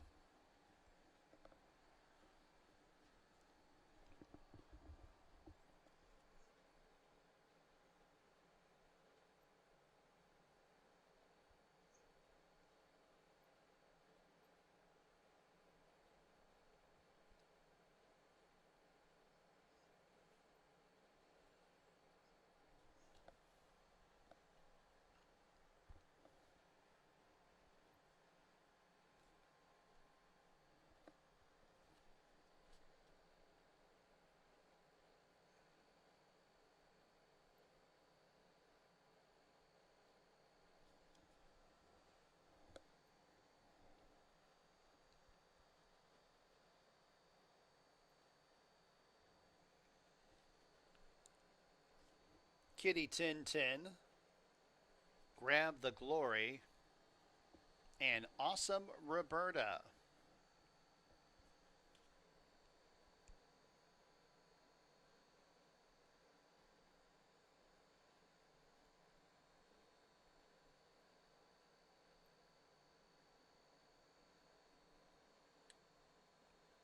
They're all in the gate. And they're off. It's Grab the Glory who sprints out for the front end. Ace Up Her Sleeve, second. Awesome Roberta outside third. And then it's Red Butterfly, Green Cap in fourth. Followed up next by Dashing Della in mid-pack as it's La Indecente towards the inside, 8 lengths off the lead. Followed up next by 5-2 is in between horses Kitty Tin Tin 3 wide and 6 lengths to Fauve, who's at the tail of the field. 3 furlongs to go. Grab the Glory on top. The lead's a length and a half. Red Butterfly outside in second. Ace Up Her Sleeve. White Bridle in third, closing in 2 lengths off the lead. It's Dashing Della's very wide on the course. Awesome Roberta drops back, and then it's 5-2 La Indecente. Kitty Tin Tin goes wide for the stretch drive as they turn into the stretch. Red Butterfly taken on by Ace Up Her Sleeve. And these two clash for the lead with 1 furlong to go. La Indecente 5-2 and Kitty Tin Tin third, fourth, and fifth. A struggle between Ace Up Her Sleeve and Red Butterfly. Ace Up Her Sleeve gets the upper hand late for the win, defeating Red Butterfly. Close for third, La Indecente, or 5-2.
3512. Number 3, Ace Up Her Sleeve First. 5.5 furlongs, 107.39.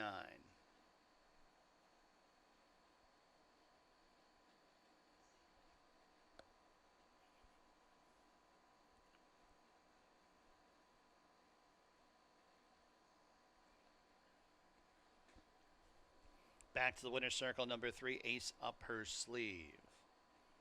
New York bred, 6-year-old Duck Brown mare by Dialed In out of Clearly Cheating. Hibiscus Stables owns Chris Engelhart, trains Ray Lou Gutierrez with a riding double today. New Towner, stud, bred, Ace Upper Sleeve. It's official. $7.90 the winning mutual.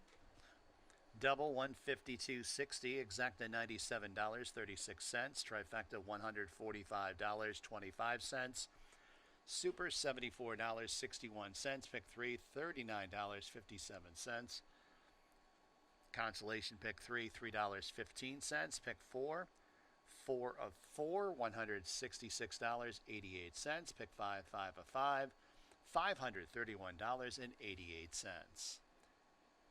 Ninth race in the books for a Tuesday. Next live racing date tomorrow, Wednesday. First post for the 9-race card, 1 p.m. Programs are available for download at fingerlakesgaming.com. But for today, from high atop the roof here at Finger Lakes Gaming and Track, this is your track announcer, Bill Downs, signing off. Have a tremendous evening.